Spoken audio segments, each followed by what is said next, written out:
पिछले एपिसोड में हमने देखा गेहरमन स्पैरो ने अपनी अच्छाई के लिए एक लड़की को जेहों में अनसस किया। सुपर ऑकवर्ड था भाई। फिर उसने डेनिट्स के सपने में घुसकर उसकी कैप्टन एडविना से डील फिक्स कर ली, एडमिरल ऑफ ब्लड को मारने की। लेकिन असली कांड तो तब हुआ जब उसने सी गॉड काल्वेतुआ को गुस्सा दिला दिया और उसके कर्ज को ग्रे फॉग में चुटकी में खत्म कर दिया। काल्वेतुआ के मरने के बाद वो उसके खजाने की जगह पहुंच के एक अजीब मॉन्स्टर को हराया, एक और सी गॉड सेप्टर हाथ लगा लिया। अब वो ही नया सी गॉड बनकर एक्टिंग करने का प्लान बना रहा है। तो भाई आज हम बात करेंगे चैप्टर 551 की द 10 कमांडमेंट्स। ये चैप्टर एकदम माइंड ब्लोइंग है क्योंकि यहाँ पर क्लेन फुआन गॉड मोड में चला जाता है।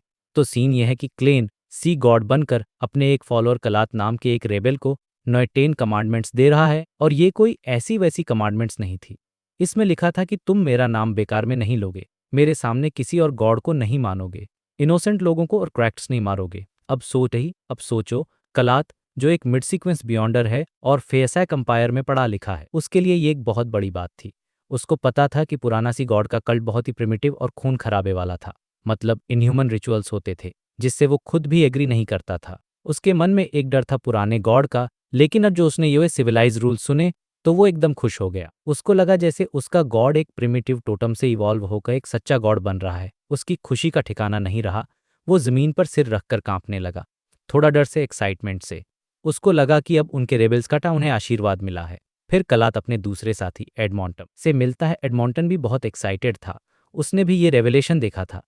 दोनों डिस्कस करते हैं कि गॉड ने अपना इमेज बदल लिया है, इसलिए अब उन्हें एक नई मूर्ति बनानी पड़ेगी, बिल्कुल वैसी जैसी उन्होंने विजन में देखी थी। उन्होंने गॉड का नया सेक्रेड एम्ब्लेम भी देखा था, वेव्स के ऊपर लाइटनिंग की शेप का एक सेप्टर जिसके चारों तरफ तेज हवाएं थीं। मतलब क्लेन ने पूरी ब्रांडिंग ही चेंज कर दी थी। और ये दोनों फुल जोश में हाई प्रीस्ट को ढूंढने निकल जाते हैं, एक नई दुनिया बनाने के सपने देखते हुए। मुझे तो ये सीन देखकर हंसी भी आई और थोड़ा इंप्रेसिव भी लगा कि क्लेन ने कितनी आसानी से एक पूरे फेथ हिस्सं को मैनिपुलेट कर लिया।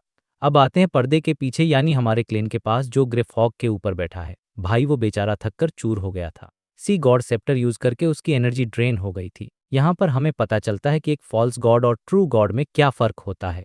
क्लेन सोचता है कि सी गॉड सेप्टर रिचुअल्स को रिस्पॉन्ड तो कर सकता है, लेकिन उसकी पावर लिमिटेड है। जैसे वो ऑल्टर पर नकली पैसे बना सकता है जो थोड़ी देर बाद गायब हो जाएंगे। लेकिन एक असली गॉड जैसे एवरनाइट गॉडेस, वो तो किस्मत को ही बदल सकती है ताकि उसके फॉलोअर को सच में पैसे मिल जाएं। मतलब एक जुगाड़ है और दूसरा आलीशान जहां। और एक प्रॉब्लम और थी, ग्रे फॉग के ऊपर सेप्टर ऑटोमेटिक प्रेयर्स को आंसर नहीं कर सकता था। क्लेन को मैनुअली सब हैंडल करना पड़ रहा था। तो उसके दिमाग में एक आइडिया आता है कि क्यों न एक ऑटोमेटेड आंसरिंग मशीन बना दी जाए, एक पपेट जैसा कुछ जो छोटे मोटे रिचुअल मैजिक को हैंडल कर ले। ये सीन मुझे बहुत पसंद है क्योंकि ये क्लेन प्रैक्टिकल और थोड़ा आलसी नेचर दिखाता है। बंदा गॉड बन गया है लेकिन अभी भी एफिशिएंसी के बारे में सोच रहा है। उसने सोचा कि शायद एक मैरियोनेटिस्ट इसमें हेल्प कर सकता है। इसके बाद क्लेन अपनी दूसरी चीजों को चेक करता है, जैसे वो आयरन सिगार केस जो थोड़ा सा टफ हो गया था पर कुछ खास नहीं। फिर वो आराम से अपने रियल वर्ल्ड में बायाम के एक इन में वापस आ जाता है। रात का टाइम था, सब शांत था। अब आती है स्टोरी में एंट्री द हैंग्ड मैन यानी एल्गर की। नेक्स्ट मॉर्निंग उसको कैथेड्रल ऑफ वेव्स में बुलाया जाता है। वहां का बिशप चोगो उसको एक मिशन देता है, एक चोर को ढूंढना है। और चोर का जो पोर्ट्रेट उसको मिलता है भाई, वो इतना ब्लरी था कि उसमें शक्ल तो दूर ये भी नहीं पता चल रहा था कि वो आदमी है। एकदम इम्पॉसिबल टास्क लग रहा था। लेकिन एल्गराम आदमी थोड़ी है, वो बहुत तेज, उसने फौरन दिमाग लगाया। अल रात को ही कालवेट हुआ, अहम वो सी सरपेंट पूरी तरह से मरा है। और आज सुबह अचानक से एक चोर को पकड़ने का मिशन जिसका पोर्ट्रेट भी अजीब सा है। उसने तुरंत सारी डॉट्स कनेक्ट कर लिए। उसको समझ आ गया कि चर्च और मिलिट्री काल्वेटुआ के रिमेस ढूंढ रहे होंगे और ये चोर उनसे पहले ही सबसे इम्पोर्टेंट चीज ले निकल गया है। और ये चोर कौन हो सकता है? Of course the world. Elgar का दिल तेजी से धड़कने लगा। उसको रियलाइज हुआ कि ये सब मिस्टर फूल का प्लान था। उसकी नज़रों में मिस्टर फूल और भी पावरफुल और मिस्टीरियस बन जाते हैं। और चैप्टर का एंड होता है एक बहुत ही फनी नोट पर। क्लेन जो पिछली रात की लूट से बहुत खुश था, सुबह उठता है और डेनिट्स को देखता है, वो पायरेट जो उसके साथ है। डेनिट्स के हाथ पर बैंडेज लगा था लेकिन वो उसे उतार रहा था। उसकी रिकवरी बहुत फास्ट थी। जब क्लेन ने पूछा तो डेनिट्स ने थोड़ा शो ऑफ करते हुए बताया कि उसका सीक्वेंस 9 हंटर है, इसलिए उसकी बॉडी आम इंसानों से बहुत बेहतर है। क्लेन जो उसके पाथ के बारे में पहले से जानता था, उसने कैजुअली पूछा तो सीक्वेंस एट प्रोवोकर है। और डेनिस भाई का ईगो हर्ट हो गया। उसको लगा गेहरमन स्पैरो उसकी एबिलिटीज पर डाउट कर रहा है। वो जोश में आकर बोलता है, और तुम्हें क्या लगता है मैं प्रोवोक करने में अच्छा नहीं हूँ? नहीं, मैं इस फील्ड का एक्सपर्ट हूँ। मतलब बेचारे ने सवाल का गलत मतलब निकाल लिया और अपनी ही बेइज्जती करवा ली इनडायरेक्टली। ये सीन इतना फनी था और एक इंटेंस चैप्टर को आराम से एंड करता है। इससे पता चलता है कि क्लेन अभी भी नॉर्मल लोगों से डील कर रहा है, भले ही वो पर्दे के पीछे गॉड बनने का नाटक कर रहा हो। और यहीं पर ये चैप्टर खत्म हो जाता है, एक नए सस्पेंस और थोड़ी सी कॉमेडी के साथ। तो भाई चैप्टर 552 की शुरुआत होती है हमारे फेवरेट पायरेट ब्लेजिंग डेनिट्स के साथ। उसका हाथ अब ठीक हो चुका था, तो वो बैंडेजेस वगैरह फेंक देता है और फुल स्टाइल में अपना लेफ्ट आर्म फ्लेक्स करता है, और फिर वो क्लेन को यानी गेरमन स्पैरो को प्रोवोकेशन की आर्ट सिखाने लगता है। वो कहता है कि भाई नॉर्मल पायरेट्स तो बस गाली गलौज करते हैं, लेकिन मैं एक प्रोफेशनल प्रोवोकर हूँ। मैं टारगेटेड इंसर्ट्स करता हूँ, मतलब मैं पहले सामने वाले की पूरी जानकारी निकालता हूँ, उसकी कमजोरियां समझता हूँ और फिर सिर्फ एक लाइन से उसके दिमाग को जलाकर राख कर देता हूँ। ये सीन मुझे काफी फनी लगा क्योंकि डेनिट जिस कॉन्फिडेंस से ये सब बता रहा था वो देखने लायक था। वो स्टील मावेटी का एग्जाम्पल देता है कि तुम उसे कुछ भी बोलो, उसके माँ बाप को गाली दो, कैप्टन को गाली दो, उसे फर्क नहीं पड़ेगा। लेकिन अगर तुम एक खास एक्शन के साथ एक खास लाइन बोलो तो वो गुस्से से लाल हो जाएगा। उन्हें फिर डेनिट्स वो एक्शन करके दिखाता है। वो अपने हिप्स पे हाथ रखता है और एक बहुत ही घटिया आवाज में चिल्लाता है, बिच।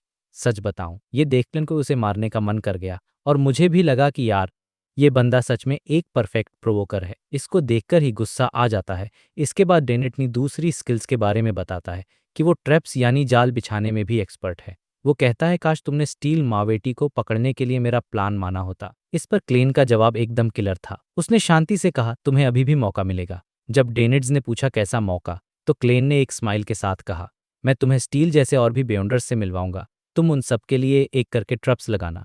ये सुनते ही डेनिट्स की तो बोलती ही बंद हो गई। उसे पता था कि गेरमन स्पैरो मजाक नहीं कर रहा। उसको समझ आ गया कि ऐसे लोगों के खिलाफ ट्रैप्स काम नहीं करते जो गोलियों और आग से भी नहीं डरते। सिचुएशन को बदलते हुए डेनिट्स खिड़की के बाहर देखता है और कहता है कि मौसम साफ हो गया है। इसका मतलब शायद सी गॉड काल्वेतुआ मर चुका है। अब यहाँ से स्टोरी थोड़ी सीरियस हो जाती है। डेनिट्स कहता है कि बायाम सिटी में इतनी बड़ी सफाई के बाद कुछ टाइम तक कोई भी पायरेट आने की हिम्मत नहीं करेगा, एडमिरल ऑफ ब्लड भी नहीं। तो तुम्हारा और कैप्टन का उसे पकड़ने का शायद यहीं खत्म हो जाएगा। डेनिट्स मन ही मन में खुश हो रहा था कि चलो अब उसे जल्दी ही अपने शिप गोल्ड्रीम पर वापस जाने का मौका मिलेगा। लेकिन क्लेन तो क्लेन है। उसने शांति से कहा चिंता मत करो, मेरे पास एक तरीका है और ये तुम्हारा ही काम होगा। और फिर वो अपनी कैप्टन के ओपिनियन के बारे में पूछता है। डेनिट्स बताता है कि कैप्टन और बाकी लोग 500 नॉटिकल माइल्स के दायरे में तो आ गए हैं, लेकिन सोलफॉल रिचुअल करने से पहले एक दिन और वेट करना चाहिए ताकि कोई एनर्जी वेस्ट ना हो। डेनिट्स का असली प्लान ये था कि वो गेरमन से छुपकर अपनी कैप्टन से बात करेगा और उसे मनाएगा कि उसे शिप पर वापस बुला ले। वो सोच रहा था गेरमन तो बाहर घूमना पसंद करता है, उसके पास बहुत मौके होंगे। अब सीन शिफ्ट होता है और हम आते हैं एल्गर विल्सन के पास यानी द हैंग्ड मैन के पास। वो सी गॉड काल्वेतुआ के मरने के बाद की सिचुएशन देखने लिए राल्फ ट्रेडिंग कंपनी जाता है। उसे पता था कि इस कंपनी का मालिक राल्फ एक पुराना पायरेट है और सी गॉड का बहुत बड़ा भक्त है। एल्गर के हिसाब से सी गॉड के मरने के बाद उसके भक्तों को बेचैन और दुखी होना चाहिए था। लेकिन जब वो राल्फ से मिलता है तो वो एकदम रिलैक्स्ड और नॉर्मल था, जो एल्गर को बहुत अजीब लगता है। एल्गर सीधे सीधे काल्वेतुआ के बारे में नहीं पूछता, बल्कि बात शुरू करने के लिए वो एक दूसरे पायरेट कोवारो के बारे में पूछता है। फिर वो बातों बातों में पूछता है कि मैंने सुना है कि कई जगहों पर सी गॉड की मूर्तियां अपने आप टूट गईं। इस पर राल्फ शांति से सिर हिलाता है और कहता है हाँ ऐसा हुआ, लेकिन ये कोई बुरी। फिर उसका चेहरा एकदम जोश से भर जाता है और वो कहता है क्योंकि गॉड एक नए रूप में फिर से इस धरती पर प्रकट हुए हैं। ये लाइन सुनकर एल्गर के होश उड़ जाते हैं। गॉड एक नए रूप में, उसके दिमाग की बत्ती जलती है और वो चर्च ऑफ स्टॉर्म्स के रिएक्शन और द वर्ल्ड यानी क्लेन के बयान आने को एक साथ जोड़ता है। और तब उसे समझ आता है ये कोई और नहीं बल्कि मिस्टर फूल का ही प्लान है। उन्होंने सी गॉड काल्वेतो को मरवा कर उसकी जगह ले ली है और अब वो एक नए सी गॉड के रूप में पूजे जाएंगे। ये ख्याल आते ही एल्गा हैरान रह जाता है। उसे लगता है कि मिस्टर फुल सच में कितने बड़े ठाटबाट यानी पॉम्प के साथ काम करते हैं। ये इस चैप्टर का सबसे बड़ा रेवेलेशन था और यहाँ से स्टोरी एक बिल्कुल नए लेवल पर चली जाती है। आखिरी सीन में हम वापस क्लेन के पास आते हैं जो विंड ऑफ एजियोर इनमें था। मिलिट्री कैप्टन एलांद उसे इनाम के 100 पाउंड्स देता है। क्लेन बिना कुछ सोचे समझे उसमें से 30 पाउंड्स डेनिट्स को दे देता है, जो खाता है कि वो काफ़ी फेयर है। डेनिट्स भी खुश हो जाता है कि चलो उसका खाली बटुआ फिर से भर गया। लेकिन फिर कैप्टन एलांद असली मुद्दे पर आता है। वो कहता है कि चर्च ऑफ स्टॉर्म से खबर मिली है कि कैथेड्रल के दरवाजे पर सी गॉड के बारे में नोटिस लगाने वाला बंदा ब्लेजिंग डेनिट्स था। वो सीधे डेनिट्स की आंखों में देखकर जवाब मांगता है। डेनिट्स तो बस घबराकर हंस देता है, मैं उसे नहीं जानता। तब क्लेन बीच में आता है और यहाँ देखो उसका दिमाग। उसने सच बोला, लेकिन पूरा सच नहीं। उसने बताया कि कैसे वो एक मरे हुए एडवेंचर की इच्छा पूरी करते हुए लेटिशिया से मिला, कैसे रात में उन पर सांपों ने हमला किया और कैसे रेजिस्टेंस वालों ने अपनी होली स्वॉर्ड निकाली हुई थी। उसने ये भी बताया कि उस स्वॉर्ड को छूते ही वो लगभग अपना कंट्रोल खो बैठा था। क्लेन ने जो भी कहा वो सच था और इससे ये अंदाज लगाया जा सकता है कि नोटिस के पीछे वही हो सकता है। कैप्टन एलांद उसकी बात सुनता है और कहता है अगर फ्यूचर में ऐसा कुछ हो तो सीधे मेरे पास आना, तुम्हें और भी बड़ा इनाम मिलेगा। और जाते जाते वो डेनिट्स को बताता है कि ब्लेजिंग पर इनाम और भी बढ़ने वाला है। और इसी टेंशन वाले नोट पर ये चैप्टर खत्म हो जाता है। तो भाई चैप्टर 553 की शुरुआत होती है हमारे प्यारे पायरेट ब्लेजिंग डेनिट्स के फुल ऑन पैनिक मोड से। उसके चेहरे के मसल्स ना ट्विच कर रहे थे। क्यों? क्योंकि उसको पता चला था कि उसके सर पर एक बाउंटी लगा दी गई है, और वो भी 5000 पाउंड से ज्यादा की। अब सोचो, उस टाइम के हिसाब से ये बहुत बड़ा अमाउंट था। डेनिट्स का दिमाग एकदम फट गया था। वो गेहरमन स्पैरो को बोलता है, भाई हमें यहाँ से निकलना पड़ेगा अभी के अभी, बायाम छोड़ देते हैं। उसको डर इस बात का था कि उसके लेवल के जितने भी पायरेट्स और एडवेंचरर्स हैं ना, वो खून सूंघने वाले शार्क्स की तरह उसके पीछे पड़ जाएंगे। ऐसा शिकार जिसे मारना आसान हो और जिसके सर पर बड़ा इनाम हो, वो सबको पसंद आता है। बेसिकली वो एक चलता फिरता ट्रेजर बन गया था, और उसको ये बात बिल्कुल पसंद नहीं आ रही थी। और यहाँ पे एंट्री होती है हमारे स्टोरी के मेन कैरेक्टर गेहरमन स्पैरो की, जो एक्चुअली क्लेन है। क्लेन तो भाई अलग ही मिट्टी का बना है, उसको कोई टेंशन ही नहीं थी। वो डेनिड्स से आराम से पूछता है, तुझे डर लग रहा है कि तेरी बाउंटी बहुत हाई है? डेनिड्स ने जोर से हाँ में सर हिलाया। उसको लगा चलो फाइनली इस पागल आदमी ने कोई सेंस की बात की। लेकिन क्लेन ने जो अगला जवाब दिया, उसने डेनिड्स का ऐसा ही हैंग कर दिया। क्लेन ने अपनी हैट उठाई पहनी और बोला, छुपने के अलावा भी दूसरे सॉल्यूशंस होते हैं। डेनिस ने पूछा, क्या? क्लेन ने एकदम कोल्ड वॉइस में कहा, अपनी सीक्वेंस बढ़ा लो, यानी इतने पावरफुल बन जाओ कि तुम्हारी बाउंटी जस्टिफाइड लगे। मतलब क्या बैड एस रिप्लाई था यार। सुनने में कितना कूल लगता है, लेकिन डेनिड्स के लिए ये एक नाइटमेयर जैसा था। अब सीन कट होता है डेनिड्स के इनर थॉट्स पर। उसको याद आता है कि जब ने सीक्वेंस 7 पायरोमेनियाक का पोषण पिया था तो उसकी क्या हालत हुई थी। उसको इतना दर्द हुआ था और वो ऑलमोस्ट अपना कंट्रोल खो बैठा था। उसकी कैप्टन ने इंस्ट्रक्शन दिए थे कि दुश्मनों को प्रोवोक करते रहना। उसने सब फॉलो किया, फिर भी वो ऑफ कंट्रोल होने के कगार पर था। ये एक्सपीरियंस उसके दिमाग में इतना गहरा बैठ गया था कि अब वह बढ़ने से डर रहा था। वो सोच रहा था कि क्या फ़ायदा इतना पावरफुल बनने का, इससे अच्छा तो मैं अमीर बनकर इंटिस वापस चला जाता हूँ और आराम की लाइफ जीता हूँ। यहाँ पे कैरेक्टर का कॉन्फ्लिक्ट दिखता है, एम्बिशन वर्सेस फियर। फिर उसके दिमाग में एक और प्रैक्टिकल प्रॉब्लम आती है। चलो मान लिया मैं पोषण पीने को तैयार भी हो जाऊं, पर उसमें टाइम लगेगा, फार्मूला ढूंढना पड़ेगा, इंग्रेडिएंट्स कलेक्ट करने पड़ेंगे। ये सब एक दो दिन का काम थोड़ी है, और मेरी नई बाउंटी तो आज या कल ही रिलीज हो जाएगी। इसलिए उसने डिसाइड किया कि भागना ही बेस्ट ऑप्शन है। सिचुएशन ऐसी थी कि एक तरफ गेहरमन का पावरफुल बनो वाला सोल्यूशन था, और दूसरी तरफ डेनिड्स का जान बचाओ और भागो वाला प्लान। अब साइड में एक छोटा सा सीन आता है द हैंग्ड मैन अल्जेर विल्सन का। उसको चर्च ऑफ स्टॉर्म से एक रिपोर्ट मिलती है जिसमें कन्फर्म हो जाता है कि बायाम में नोटिसेज लगाने वाला बंदा ब्लेजिंग डेनिट्स ही था। यह नाम सुनते ही अल्जेर के चेहरे पर एक स्माइल आ जाते, उसको सब कुछ क्लियर हो जाता है। उसको मिस्टर फूल की नई आइडेंटिटी सी गॉड याद आती है, और वो समझ आता है कि समुंदर में अब चीज़ें मिस्टर फूल के इशारे पर चल रही हैं। इससे उसका कॉन्फिडेंस बढ़ जाता है। ये सीन बेसिकली हमें दिखाता है कि क्लेन का इन्फ्लुएंस अब धीरे धीरे पूरी दुनिया में फैल रहा था। वापस आते हैं डेनिट्स पर। वो गेरमन के बाहर जाने का वेट करता है और फिर ना ट्रम्प कार्ड यूज करता है। वो एक रिचुअल परफॉर्म करता है जिसका नाम था सोल फॉल रिचुअल। ये ritual God of knowledge and wisdom को प्रे करके किया जाता है ताकि वो किसी स्पिरिट से कम्युनिकेट कर सके। डेनिट्स का प्लान था अपनी captain vice admiral iceberg Edwina Edward से कांटेक्ट करने का। उसने पूरा ऑल्टर सेट किया, कैंडल्स जलाई और एंशियंट हर्मिस लैंग्वेज में इनकांटेशंस बोलने शुरू किए, और भाई रिचुअल काम कर गया। रूम एकदम ठंडा हो गया, चीजें हवा में तैरने लगीं और कैंडल्स की फ्लेम ग्रीन हो गई। अचानक डेनिट्स को लगा कि उसकी बॉडी उसके कंट्रोल में नहीं है। एक ठंडी एनर्जी उसके अंदर घुस गई थी। उसने देखा कि उसका हाथ अपने आप उठा। उसने पेन और पेपर पकड़ा और लिखना शुरू कर दिया, कोई काम है। ये उसकी कैप्टन एडविना थी जो उसकी बॉडी को यूज करके कम्युनिकेट कर रही थी। ये सीन पढ़कर मेरे तो गूज बम्स आ गए थे। मतलब सोचो, आपकी बॉडी को और कंट्रोल कर रहा है। डेनिट्स को रियलाइज हुआ कि वो सिर्फ अपना सर और गला कंट्रोल कर सकता था, तो उसने अपनी फटी हुई आवाज में बोला, कैप्टन सी गॉड कालवे तो मर गया है। और फिर उसने पूरी कहानी सुनाई, शुरू से लेकर एंड तक। उसने बताया कि कैसे गेहरमन स्पैरो एक एडवेंचर की आखिरी इच्छा पूरी करने सिमी आइलैंड गया, कैसे उस पर सी गॉड का कर्स लगा और उसने दरवाजा बंद करके आराम से उसे अकेले ही आराम से सॉल्व कर लिया। उसने गेहरमन की गलती भी बताई कि उसने एंशियंट एल्विन रूस को सी गॉड का रूइन समझ लिया था। डेनिड्स ने पूरी स्टोरी में थोड़ा मसाला भी ऐड किया। एंड में उसने अपना असली मोटिव बताया। वो बोला, कैप्टन मुझे लगता है एडमिरल ऑफ ब्लड अभी काफ़ी टाइम तक बायाम नहीं आएगा, तो आपका और गेहरमन का प्लान पर रखना पड़ेगा। मैं गोल्डन ड्रीम जहाज पर वापस आना चाहता हूँ। लेकिन उसकी कैप्टन बहुत स्मार्ट थी। उसके हाथ ने लिखा, तुम गेहरमन स्पैरो को फॉलो करते रहो और मेरे और उसके बीच कांटेक्ट पॉइंट बने रहो। डेनिट्स का दिल टूट गया, लेकिन फिर उसके दिमाग की बत्ती जली। उसने डेस्पिरेशन में चिल्लाकर कहा, कैप्टन उसके पास एक मैसेंजर है, एक मैसेंजर जो स्पिरिट वर्ल्ड के थ्रू लेटर्स डिलीवर करता है। ये उसका मास्टर स्ट्रोक था। उसने सोचा कि अगर मैसेंजर से कम्युनिकेशन हो सकता है तो उसकी ज़रूरत ही नहीं पड़ेगी। कैप्टन ने कुछ देर सोचा, लिखा, अगर ऐसी बात है तुमको वापस आ सकते हो। वैसे भी तुम्हारी लैंग्वेज स्किल्स अच्छी हैं, पर बाकी सब्जेक्ट्स में तुम अभी भी वीक हो। तुम्हें और क्लासेस अटेंड करने की ज़रूरत है। यह सुनकर डेनिट्स की सारी खुशी हवा हो गई। उसको लगा कि जहाज़ पर वापस जाना उतना भी अच्छा आइडिया नहीं था। बेचारा डेनिट्स एक तरफ कुआ दूसरी तरफ खाई। शाम को क्लेन वापस आता है। वो पूरा दिन एक्टिंग करने के लिए कोई सूटेबल टारगेट ढूंढ रहा था, पर उसे कोई नहीं मिला। डेनिट्स उसके पास आता है और बड़ी एक्टिंग करके बोलता है, हाँ हाँ, मैंने रिचुअल टेस्ट किया था और वो सक्सेसफुल रहा। मैंने कैप्टन से बात की। उनका कहना है कि एडमिरल ऑफ ब्लड को हंट करने का प्लान अभी पॉसिबल नहीं है, वापस बुला लिया है उन्होंने मुझे। और कम्युनिकेशन के लिए तुम्हारा मैसेंजर है ना, उससे कांटेक्ट कर लेंगे कि डेनिस ने गेम जीत लिया।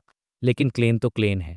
उसने शांति से कुर्सी खींची बैठा और आगे झुककर धीमी आवाज में बोला, अपनी कैप्टन को बताओ, मेरे पास एडमिरल ऑफ ब्लड को ढूंढने का तरीका है। बूम। यह सुनते ही डेनिट्स के होश उड़ गए। उसने गेहरमन स्पैरो के चेहरे पर एक धीमी कृपी सी स्माइल देखी। उस बेचारे की सारी प्लानिंग फेल हो गई थी। वो फिर से उस पागल एडवेंचर के साथ फंस गया था। चैप्टर यहाँ पर एकदम हाई नोट पर एंड होता है और हमें पता चलता है कि गेहरमन स्पैरो के पास हमेशा एक प्लान भी होता है। और एंड में क्लेन अपने रूम में जाकर मिस्टर जिक को लेटर लिखता है, ये पूछने के लिए कि वो ना खुद का मैसेंजर कैसे हासिल कर सकता है। ये दिखाता है कि वो हमेशा फ्यूचर के बारे में सोचता है। क्या कमाल का चैप्टर था यार। तो भाई, चैप्टर 554, जिसका नाम है एक्टिंग एज गॉड, में आपका स्वागत। जैसा कि नाम से ही पता चल रहा है, क्लेन अब भगवान की एक्टिंग करने वाला है और ये सीन सच में बहुत जबरदस्त होने वाला है। कहानी शुरू होती है ग्रे फॉग के ऊपर, जहां क्लेन अपने फूल वाले थ्रोन पर बैठा है। उसके हाथ में आता है सी गॉड सेप्टर, जो कि एक ग्रेड 1 सील आर्टिफैक्ट के बराबर का आइटम है, मतलब कि एक डेमिगॉड लेवल की चीज। लेकिन यहाँ पर क्लेन एक बहुत ही इंटरेस्टिंग मूव लेता है जो उसके कैरेक्टर डेप्थ को दिखाता है। वो सोचता है कि ये सेप्टर इतना पावरफुल होने के बावजूद द फूल के स्टेटस से मैच नहीं करता, क्योंकि द फूल तो वो बीइंग है जो क्रिएटर और प्राइमोर्डियल डीमनेस जैसे असली भगवानों से लड़ चुका है। उसके हिसाब से सिर्फ कार्ड्स ऑफ ब्लेस्फेमी ही उसके स्टेटस के लायक हैं। तो भाई, वो उस पावरफुल सेप्टर को उठाकर सीधा कबाड़ के ढेर में फेंक देता है। अब सोचो, इतना एटीट्यूड। ये सीन मुझे बहुत पसंद आया क्योंकि ये दिखाता है कि क्लेन अपनी द फूल वाली एक्टिंग को कितनी सीरियसली ले रहा है। अब शुरू होती है असली एक्टिंग। क्लेन सेप्टर से कनेक्ट होता है और उसे लोगों की प्रेयर्स सुनाई देने लगती हैं, जो ब्लू डॉट्स ऑफ लाइट की तरह दिख रही थीं। वो अपनी मर्जी से इन प्रेयर्स को कैटेगराइज करता है। जो फालतू की तारीफें थीं वो नीचे जाकर गायब हो जाती हैं, और जो असली मदद की गुहार थीं वो ऊपर तैरने लगती हैं। ये सब दिखाता है कितना कंट्रोल है। उसकी नज़र एक प्रेयर पर पड़ती है। सीन शिफ्ट होता है। हम देखते हैं कि समंदर में एक भयानक तूफान आया हुआ है और एक फिशिंग बोट डूबने की कगार पर है। बोट पर मौजूद लोग अपनी जान बचाने की पूरी कोशिश कर रहे हैं और डर के मारे सी गॉड का नाम जप रहे हैं। ये एक लाइव प्रेयर थी, मतलब कि ये सब अभी अभी हो रहा था। क्लेन बिना देर किए अपना मिल्की व्हाइट सेप्टर उठाता है। सेप्टर के ऊपर लगे ब्लू जेम्स चमकते हैं और उनकी रोशनी सीधा उस सीन पर पड़ती है। और फिर मैजिक होता है।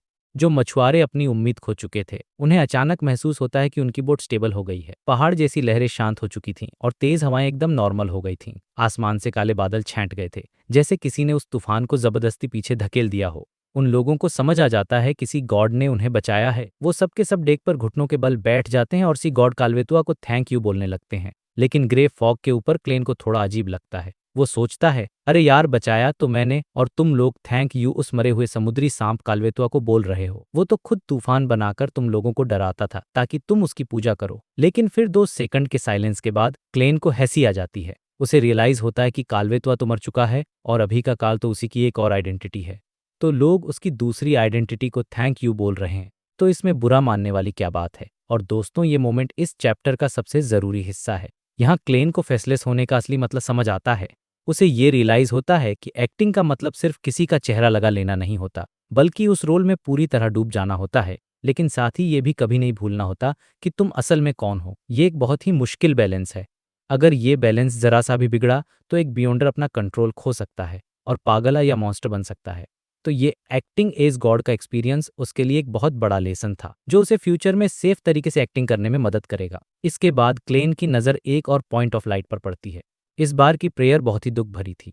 एक औरत जो एक ब्रिज के नीचे फटे पुराने कपड़ों में थी और जिसका शरीर बीमारी से सड़ रहा था, वो मरते मरते सी गॉड से अपनी आखिरी बात कह रही थी। क्लेन उसकी प्रेयर के जरिए उसकी छोटी सी जिंदगी की कहानी देख लेता है। उसके माँ बाप सी गॉड को मानते थे, इसलिए वो भी मानती थी। उसकी फैमिली बहुत गरीब थी। उसके पिता एक एक्सीडेंट में मर गए और कंपनी ने बहुत कम मुआवजा दिया। इसके बाद उसकी माँ ने उसे रेड थिएटर में बेच दिया, जहां वो एक लीगल प्रोस्टिट्यूट बन गई। वहाँ उसे कोई बीमारी लग गई और जब वो ठीक नहीं हुई तो थिएटर वालों ने उसे बाहर निकाल दिया। उसके पास न जॉब थी, न घर और शायद उसका परिवार भी मर चुका था। वो एक बेघर इंसान की तरह ब्रिज के नीचे रहती थी और अब वो अपनी जिंदगी के आखिरी पलों में थी। उसकी आखिरी इच्छा बस इतनी थी, मैं एक इंसान की तरह जीना चाहती। ये सुनकर क्लेन को बहुत बुरा लगता है। वो फिर से अपना सेप्टर उठाता है, लेकिन उसे पता चलता है कि इस सेप्टर में बीमारियां ठीक करने की पावर नहीं है। वो सोचता है कि द वर्ल्ड के जरिए एमलिन व्हाइट से दवा खरीद ले, लेकिन फिर उसे दिखता है कि प्रेयर का सीन दोपहर का था और वो औरत ब्रिज के नीचे कीचड़ में दर्द और भूख से तड़पकर पहले ही मर चुकी थी। क्लेन कुछ देर के लिए एकदम शांत हो जाता है। वो कुछ नहीं कर सका। ये मोमेंट दिखाता है कि इतनी पावर्स होने के बावजूद भी हर चीज को कंट्रोल नहीं कर सकता। लेकिन वो उस ब्रिज और आसपास की जगह को याद कर लेता और खुद से कहता है, तुम्हारी इच्छा बहुत छोटी थी।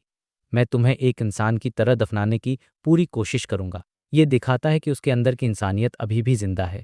इसके बाद क्लेन को रेजिस्टेंस के लोगों की प्रेयर दिखती है, जिसमें कैलाट और एडमॉन्टन जैसे लोग शामिल थे। वो लोग एक अल्टर पर कुछ आइटम्स रखकर सी गॉड से प्रेयर करे थे ताकि वो उन आइटम्स को पावर दे दें।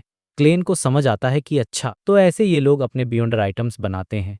वो अपना सेप्टर उठाता है और उन आइटम्स पर अपनी पावर डालता है। कुछ आइटम्स में इलेक्ट्रिक शॉक की पावर आ जाती है, कुछ से इंसान मछली की तरह तैर सकता है और कुछ से तेज हवाएं पैदा की जा सकती हैं। ये सारी पावर्स 3 महीने तक चलेंगी और फिर खत्म हो जाएंगी। ये सब करने के बाद क्लेन काफी थक जाता है।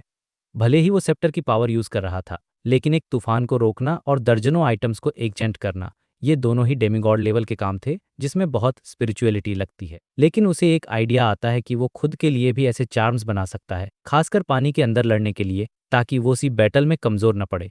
ये सोचने के बाद वो सेप्टर को वापस कबाड़ में फेंकता है और रियल वर्ल्ड में लौट आता है। चैप्टर का एंड होता है ऑड्रे हॉल के सीन से, जो अपने घोड़े पर बैठकर एक पुराने टावर को एक्सप्लोर करने के एडवेंचर के लिए निकल रही है। ये एक लाइट हार्ट एंड था। इतने हैवी और इमोशनल चैप्टर के बाद तो भाई चैप्टर 555 की शुरुआत होती है ऑड्रे के साथ, जो ईस्ट चेस्टर काउंटी अपने मैनर में है। जनवरी का महीना था, तो चारों तरफ ठंड और बर्फ का माहौल था, एकदम सुनसान और लाइफलेस सा। ऑड्रे अपनी डॉग सूजी और अपने अटेंडेंट्स के साथ एक पुराने टावर के आसपास घूम रही थी, इस उम्मीद में कि शायद कोई एडवेंचरस चीज मिल जाए।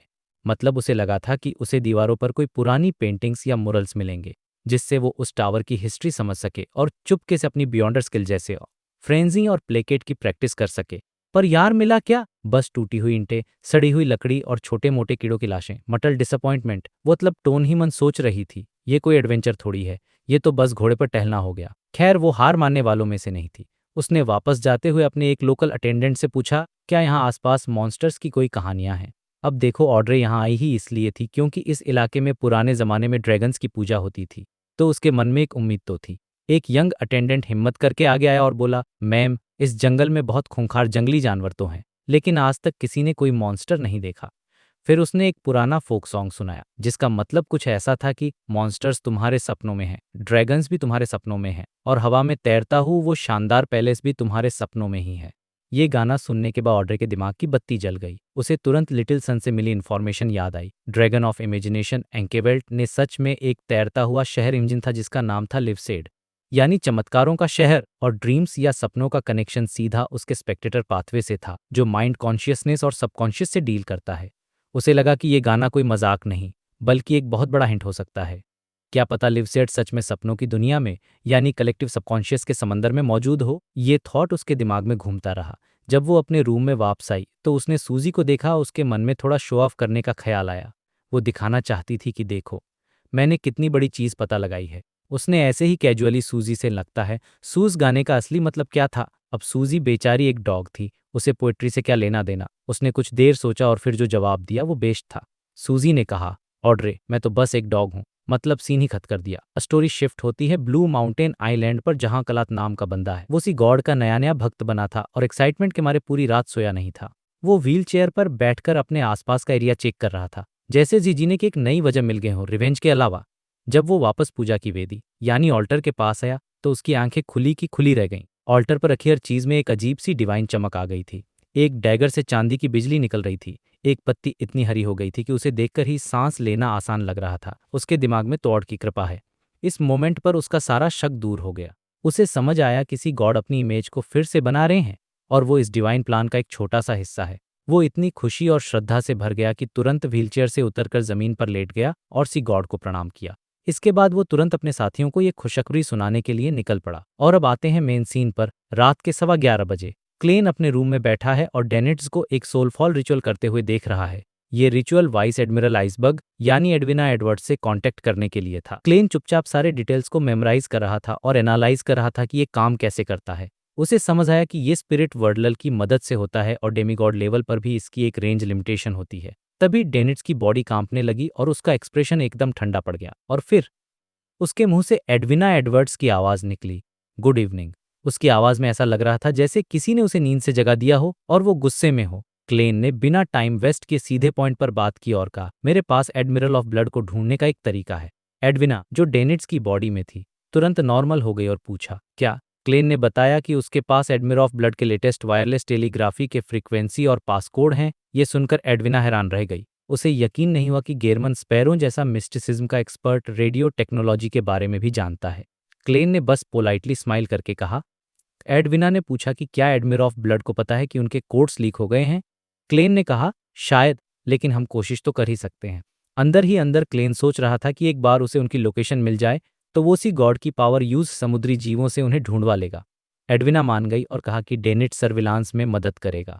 रिचुअल खत्म होने के बाद क्लेन ने एक बड़ा सा रेडियो ट्रांसीवर निकाला। डेनिट्स उसे देखकर शॉक होकर पूछा, ये तुम्हें कहाँ से मिला? क्लेन का जवाब एकदम क्लासिक था। उसने बस कहा, बाहर से। और फिर मैनुअल और फ्रीक्वेंसी की डिटेल्स डेनिट्स को पकड़ाकर सोने चला गया। डेनिस बेचारा सोचता रहा कि गेरमन स्पैरो बाहर कर ही सब करता है क्या। उसने जैसे तैसे मशीन को समझा और फिर वो भी सो गया। लेकिन कहानी यहाँ खत्म नहीं होती। आधी रात को अचानक डेनिट्स की नींद खुली। उसे क्लिक क्लिक की आवाजें आ रही थीं। उसने देखा कि उस अंधेरे कमरे में रेडियो ट्रांसीवर अपने आप चल रहा था और उसमें से चांद की रोशनी में एक इल्यूजनरी कागज बाहर निकल रहा था। डेनिट्स की तो हालत खराब हो गई। उसे लगा कि किसी हॉरर स्टोरी की तरह उस मशीन पर किसी भूत का कब्जा हो गया है। वो डरते डरते मशीन के पास गया और देखा कि उस कागज पर पुराने फैसाक भाषा में लिखा था। मैसेज था, हेलो, मुझे एक जाना पहचाना लेकिन यूनिक ऑरा महसूस हो रहा है, पर वो गायब होने वाला है। डेनिट्स ने हिम्मत करके जवाब दिया, तुम कौन हो? मशीन से फिर एक कागज निकला जिस पर लिखा था, मेरा नाम एरोडेस है, बदले में तुम्हें मेरे एक सवाल का जवाब देना होगा। और भाई यहीं पर चैप्टर खत्म हो जाता है एक जबरदस्त क्लिफहैंगर के साथ। तो भाई पिछले चैप्टर में हमने देखा था कि क्लेन के पास एक अजीब सा रेडियो ट्रांसीवर है और अब सिचुएशन काफी इंटरेस्टिंग होने वाली है। इस चैप्टर की शुरुआत होती है डेनिट से, जो उस रेडियो को घूर रहा है और सोच रहा है कि यार ये चीज बड़ी अजीब है। उसके मन में एक सवाल आता है और वो रेडियो से पूछता है, मतलब वो पहले थोड़ा एटीट्यूड दिखाता है, कहता है, तुम पूछ तो सकते हो पर जरूरी नहीं कि मैं जवाब दूं। और मन ही मन में वो बड़ा प्राउड फील कर रहा था। सोच रहा था कि हे मैं कोई बेवकूफ वेंचर नहीं हूं जो अपनी क्यूरियोसिटी के चक्कर में खुद को मरवा ले। भाई बंदे में पूरा स्वैग था, पर उसे क्या पता था कि उसका ये स्वैग कुछ ही सेकंड्स का मेहमान है। कुछ सेकंड्स के बाद उस रेडियो ट्रांसीवर से फिर से क्लिक क्लैक की आवाज आती है और उसमें से एक इल्यूजनरी, मतलब एक नकली सा कागज निकलता जिस पर लाल रंग से कुछ लिखा था और उस पर जो सवाल था, भाई साहब, उसे पढ़कर डेनिट्स के पैरों तले जमीन खिसक गई होगी। सवाल था, क्या तुम्हारा अपनी कैप्टन पर सीक्रेट क्रश है? बूम, ये सुनते ही डेनिट्स का चेहरा एकदम टमाटर जैसा लाल हो गया। वो हकलाने लगो, नहीं, बकवास मत करो। किसने किसने बताया तुम्हें ये? आप सिचुएशन सोचो, एक हार्डकोर समुद्री डाकू और उसकी लव लाइफ का सीक्रेट मशीन पूरी दुनिया के सामने ला रही हैं। वो इतने सालों से इस राज को अपने दिल में दबाए बैठा था और आज अचानक से वो ऐसे सबके सामने आ गया। उसे एक ही टाइम पर शर्म भी आ रही थी और गुस्सा भी। वो बस किसी तरह इस बात को झूठलाना चाहता था, पर साथ ही वो शौक में भी था कि यार इस मशीन को ये बात पता कैसे चली। उसने तो ये बात आज तक किसी को नहीं बताई थी। डेनिट्स बेचारा जबरदस्ती की स्माइल देकर करता है, कितना फालतू सवाल, मैं जवाब नहीं दूंगा। पर वो रेडियो कहाँ रुकने वाला था। उसने फिर से क्लिक क्लैक किया और एक और कागज बाहर निकाला। इस बार लिखा था, ठीक, सवाल बदल देते हैं। अगर तुम सच में उसे पसंद नहीं करते तो कोई इंसान इतनी सूखी और बोरिंग क्लासेस कैसे झेल? सही कहा ना? ये तो सीधा नब्ज पर हाथ रखने वाली बात हो गई। भाई ये सुनते ही डेनिट्स का कंट्रोल हट गया और वो गुस्से में चिल्लाया, नहीं, ऐसा इसलिए है क्योंकि मैं उसे हराने के लिए काफी स्ट्रांग नहीं हूं। उसका चेहरा पूरा बिगड़ चुका था और वो बस किसी तरह अपनी इज्जत बचाने की कोशिश कर रहा था। लेकिन वो रेडियो, वो तो फुल मजे ले रहा था। उसकी आवाज और तेज हो गई। उसने एक और कागज निकाला जिस पर और भी ज्यादा शब्द लिखे थे। झूठ, चलो एक और सवाल बदलते हैं। तुम्हें जिस तरह की लड़कियां पसंद हैं वो खूबसूरत, पावरफुल, मिस्टीरियस और इंटेलिजेंट होती हैं, और ऐसी जो तुम्हें अपने पैरों के नीचे रख सके, है ना? बस ये आखिरी कील थी डेनिट्स के ताबूत में। उसके होंठ कांपने लगे। उसे ऐसा लगा जैसे उसके शरीर से आग निकल रही है और सिर से धुआं। उसका दिमागी बैलेंस पूरी तरह से फट चुका था। उसे ऐसा फील हो रहा था जैसे किसी ने उसे बिना कपड़ों के एक बिजी सड़क फेंक दिया हो। वो घबराकर इधर उधर देखने लगा, ये चेक करने के लिए कि कोई उसे देख तो नहीं रहा। और तभी उसकी नज़र बेडरूम के दरवाजे पर पड़ी, जो न जाने कब खुल चुका था। और वहाँ कौन खड़ा था? हमारे हीरो गेरमन स्पैरो, यानी कि क्लेन। वो शांति से अपनी व्हाइट शर्ट और ढीले ढाले ब्लैक ट्राउजर्स में खड़ा था और पता नहीं कब से ये पूरा ड्रामा देख रहा था। ये सीन देखकर तो डेंस और खराब हो गई। उसने हकलाते हुए पूछा, तुम बाहर कब आए? और मन ही मन में वो भगवान से प्रार्थना कर रहा था कि प्लीज कह दो कि तुमने दरवाजा अभी खोला है। लेकिन क्लेन, जो कि हमेशा की तरह कूल और काम था, चलकर उस रेडियो के पास आया और शांति से बोला, शुरुआत से सोचो डेनिट्स के दिल पर क्या बीती होगी। क्लेन मन ही मन में हंस रहा था। एक सियर होने के नाते मुझे बाहर की अजीब एक्टिविटी का पता कैसे नहीं चलता। मैं सोते हुए भी अपनी स्पिरिचुअल इंट्यूशन से सब जान लेता हूँ। ये सुनते ही डेनिट्स का चेहरा एकदम पीला पड़ गया। वो गुस्से में उस रेडियो की तरफ भागा ताकि उन कागजों को फाड़ सके, पर उसका हाथ उन इलिजनरी शब्दों के आर पार हो गया। उसने फिर अपने हाथ में एक आग का गोला बनाया, ये सोचकर कि वो इस मनहूस मशीन को ही उड़ा देगा। पर तभी गेहरमन स्पैरो की ठंडी नजर उस पर पड़ी और डेनिट्स को याद आया, अरे हाँ, ये तो इसका है। वो बेचारा जम गया और क्लेन को अपने पास से गुजरकर उस रेडियो के सामने रुकते हुए देखने लगा। अब यहाँ से कहानी एक बहुत ही फनी मोड़ लेती है। जैसे ही क्लेन सामने खड़ा हुआ, रेडियो ने फिर से एक कागज निकाला, पर इस बार टोन बिल्कुल अलग था। उस आपका वफादार और विनम्र सेवक एरोडेस एक बार फिर आपके कदमों में आकर सम्मानित महसूस कर रहा है। मैं हमेशा आपकी सेवा में हूँ। ये देखकर डेनिट्स का मुंह खुला का खुला रह गया। वो सोच रहा था, ये वही पहले वाला शैतान एरोडेस तो नहीं है ना? उसका चेहरा ऐसे सिकुड़ गया जैसे उसने करेला खा लिया हो, और उसे लगा कि आज रात जो भी हो रहा है वो सच नहीं हो सकता। मतलब मेरे साथ इतना बुरा बर्ताव दे सामने इतना मक्खन। यही तो है इस क्रिमिनस चैप्टर का ट्रीटमेंट। क्लेन, जो बड़ी मुश्किल से अपनी हंसी रोक रहा था, उसे एक बात समझ आई, एरोडेस यहाँ खुद मौजूद नहीं है। वो स्पिरिट वर्ल्ड से इस रेडियो के जरिए मैसेज भेज रहा है। इसीलिए जब डेनिट्स ने पहले सवाल का जवाब देने से मना किया तो वो उसे पनिश नहीं कर सका। क्लेन मन में सोचने लगा, ये तो इंटरेस्टिंग है। मतलब मैं इस रेडियो को ग्रे फॉग के ऊपर रखकर इसे एक ऐसा यूनिक आइटम बना सकता हूँ जो स्पिरिट वर्ल्ड से इंफॉर्मेशन रिसीव करे। पर उसे ये भी पता था कि ऐसा करने में रिस्क भी बहुत हैं। वो सोचने लगा कि अगर मैं इस पर किसी एंजेल या भगवान का नाम लिख दूं तो क्या होगा। मैं एक डीटी का असली नाम जानता हूँ, प्राइमोडियल डीमनेस चीक। अगर मैं उसका नाम इस रेडियो पर लिख दूं तो क्या होगा? क्या इसमें से वायरस निकलने लगेंगे? ये सब अजीबोगरीब थॉट्स उसके दिमाग में चल रहे थे। जब एरोडेस ने उसे ग्रीट किया, क्लेन ने सोचा, परफेक्ट, ये एक मैजिक मिरर है जो सवालों के जवाब दे सकता है। उसने डेनिट्स की तरफ मुड़कर कहा, बाहर जाओ और दरवाजे पर पहरा दो। डेनिट्स तो जैसे इसी का इंतजार कर रहा था। बिना एक पल सोचे वो बोला, ठीक है, और फौरन डर हुआ था कि कहीं एरोडेस की करोडेस उससे कोई नया सवाल पूछ ले। जैसे ही डेनिट्स बाहर गया, क्लेन उस रेडियो की तरफ मुड़ा और धीमी आवाज में बोला, मेरे कुछ सवाल हैं। रेडियो से तुरंत जवाब आया, ये मेरा सम्मान है। क्या मैं आपको मास्टर कह सकता हूँ? स्पिरिट वर्ल्ड के ऊपर रहने वाले महान अस्तित्व। क्लेन ने सोचा, तुम कुछ ज्यादा ही मक्खन लगा रहे हो और बेशर्म भी हो। मुझे क्यों लग रहा है कि इसमें कोई प्रॉब्लम है। उसने थोड़ा सोचकर कहा, तुम मुझे किसी भी नाम से बुला सकते हो। यस मास्टर, एरोडेस ने एक्सक्लेमेशन का जवाब दिया। आपका सवाब दिया। क्लेन ने सीधे पॉइंट पर आते हुए पूछा, मुझे मरमेड्स कहाँ मिल सकती हैं? रेडियो ने जवाब दिया, गारगास आर्किपेलागो के ईस्ट में 1 हफ्ते तक समुद्री रास्ते से जाओ, वहां मरमेड्स से मिलने का चांस है। लेकिन वहां की सारी मरमेड्स एवरनाइट गॉडेस की भक्त हैं। क्लेन ने सोचा, ये तो उम्मीद के मुताबिक था, पर फिर भी सरप्राइजिंग है। एरोडेस ने आगे टाइप किया, अगर आपको इससे परेशानी है तो आप और ईस्ट में जा सकते हैं, लेकिन वो बहुत खतरनाक होगा। वो जगह अब असली समुद्र नहीं है, बल्कि गॉड्स के युद्ध के खंडर हैं। और फिर उसने एक और इन्फॉर्मेशन दी, इसके अलावा चर्च ऑफ एवरनाइट के हेडक्वार्टर्स में, कैथेड्रल ऑफ सेरेनिटी में और डायनोस आइलैंड के स्लीप कैथेड्रल में भी पाली हुई मरमेड्स हैं। ये सब सुनकर क्लेन सोचने लगा कि उसे क्या करना चाहिए। चर्च के हेडक्वार्टर्स में जाना तो बहुत ज्यादा खतरनाक था, पर डायनोस आइलैंड वाला ऑप्शन कंसीडर किया जा सकता है। इससे पहले कि वो दूसरा सवाल पूछता, रेडियो से एक और कागज निकला, ग्रेट मास्टर, मुझे कुछ नियमों का पालन करना होता है। बदले में आपको मेरे एक सवाल का जवाब देना होगा। क्लेन ने सोचा, मेरा सवाल पूछना है, ठीकते हैं ये क्या पूछता है। और एरोडेस का सवाल था, आज आप ब्रेकफास्ट में खाने की प्लानिंग कर रहे हैं, क्या सवाल है? क्लेन ने शांति से जवाब दिया, इस पर डिपेंड करता है कि होटल वाले क्या ऑफर करते हैं। एकदम परफेक्ट जवाब, एरोडेस ने कर जैसे वो तालियां बजाना चाहता हो। और फिर उसने कहा, स्पिरिट वर्ल्ड के ऊपर की और आप गायब होने वाली है। मैं आपकी सेवा करने के अगले मौके का इंतजार करूंगा, ग्रेट मास्टर। इसके साथ ही रेडियो शांत हो गया। क्लेन सोचने लगा कि इस मेथड में रिस्क भी है। अगर एरोडेस कनेक्ट कर सकता है तो उससे भी ज्यादा ताकतवर और खतरनाक लोग भी कनेक्ट कर सकते हैं। और शायद एक दिन उसे ट्रू क्रिएटर या प्राइमोर्डियल डीमनेस से टेलीग्राम आ जाए। और यहीं पर यह चैप्टर खत्म हो जाता है, जो हमें एक बहुत ही फनी लेकिन साथ ही बहुत इन्फॉर्मेशनल सिचुएशन के साथ छोड़ जाता है। तो भाई, आज बात करते हैं हमारी लेडी जस्टिस ऑड्रे की और उसके एक बहुत ही क्रेजी एक्सपेरिमेंट के बारे में।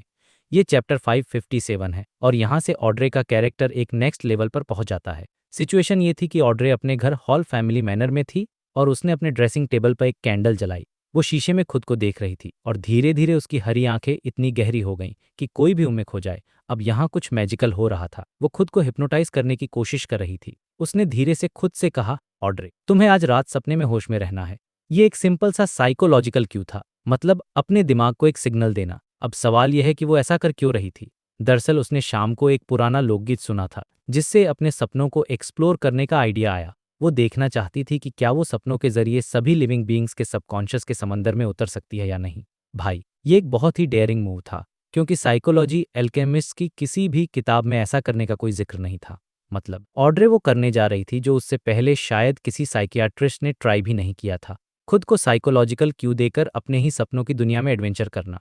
उसके मन में ये भी था कि शायद उसे एक माइंड ड्रैगन या फिर city of miracles live set के कोई सुराग मिल जाएं। अब सोचो कितनी बड़ी एम्बिशन है ये। इसके बाद उसने एक बहुत ज़रूरी काम किया। उसने अपने गले से रूबी नेकलेस, जिसका नाम लाई था, उसे उतारकर एक ज्वेलरी बॉक्स में रख दी। एक मिस्टिकल आइटम था जो उसके इमोशंस को एम्पलीफाई करता था, और ऑड्रे को डर था कि कहीं सपनों में इसके असर से कोई गड़बड़ न हो जाए। ये उसकी समझदारी दिखाता है, वो पावर के नशे में अंधी नहीं होती, हमेशा प्रिकॉशन लेती है।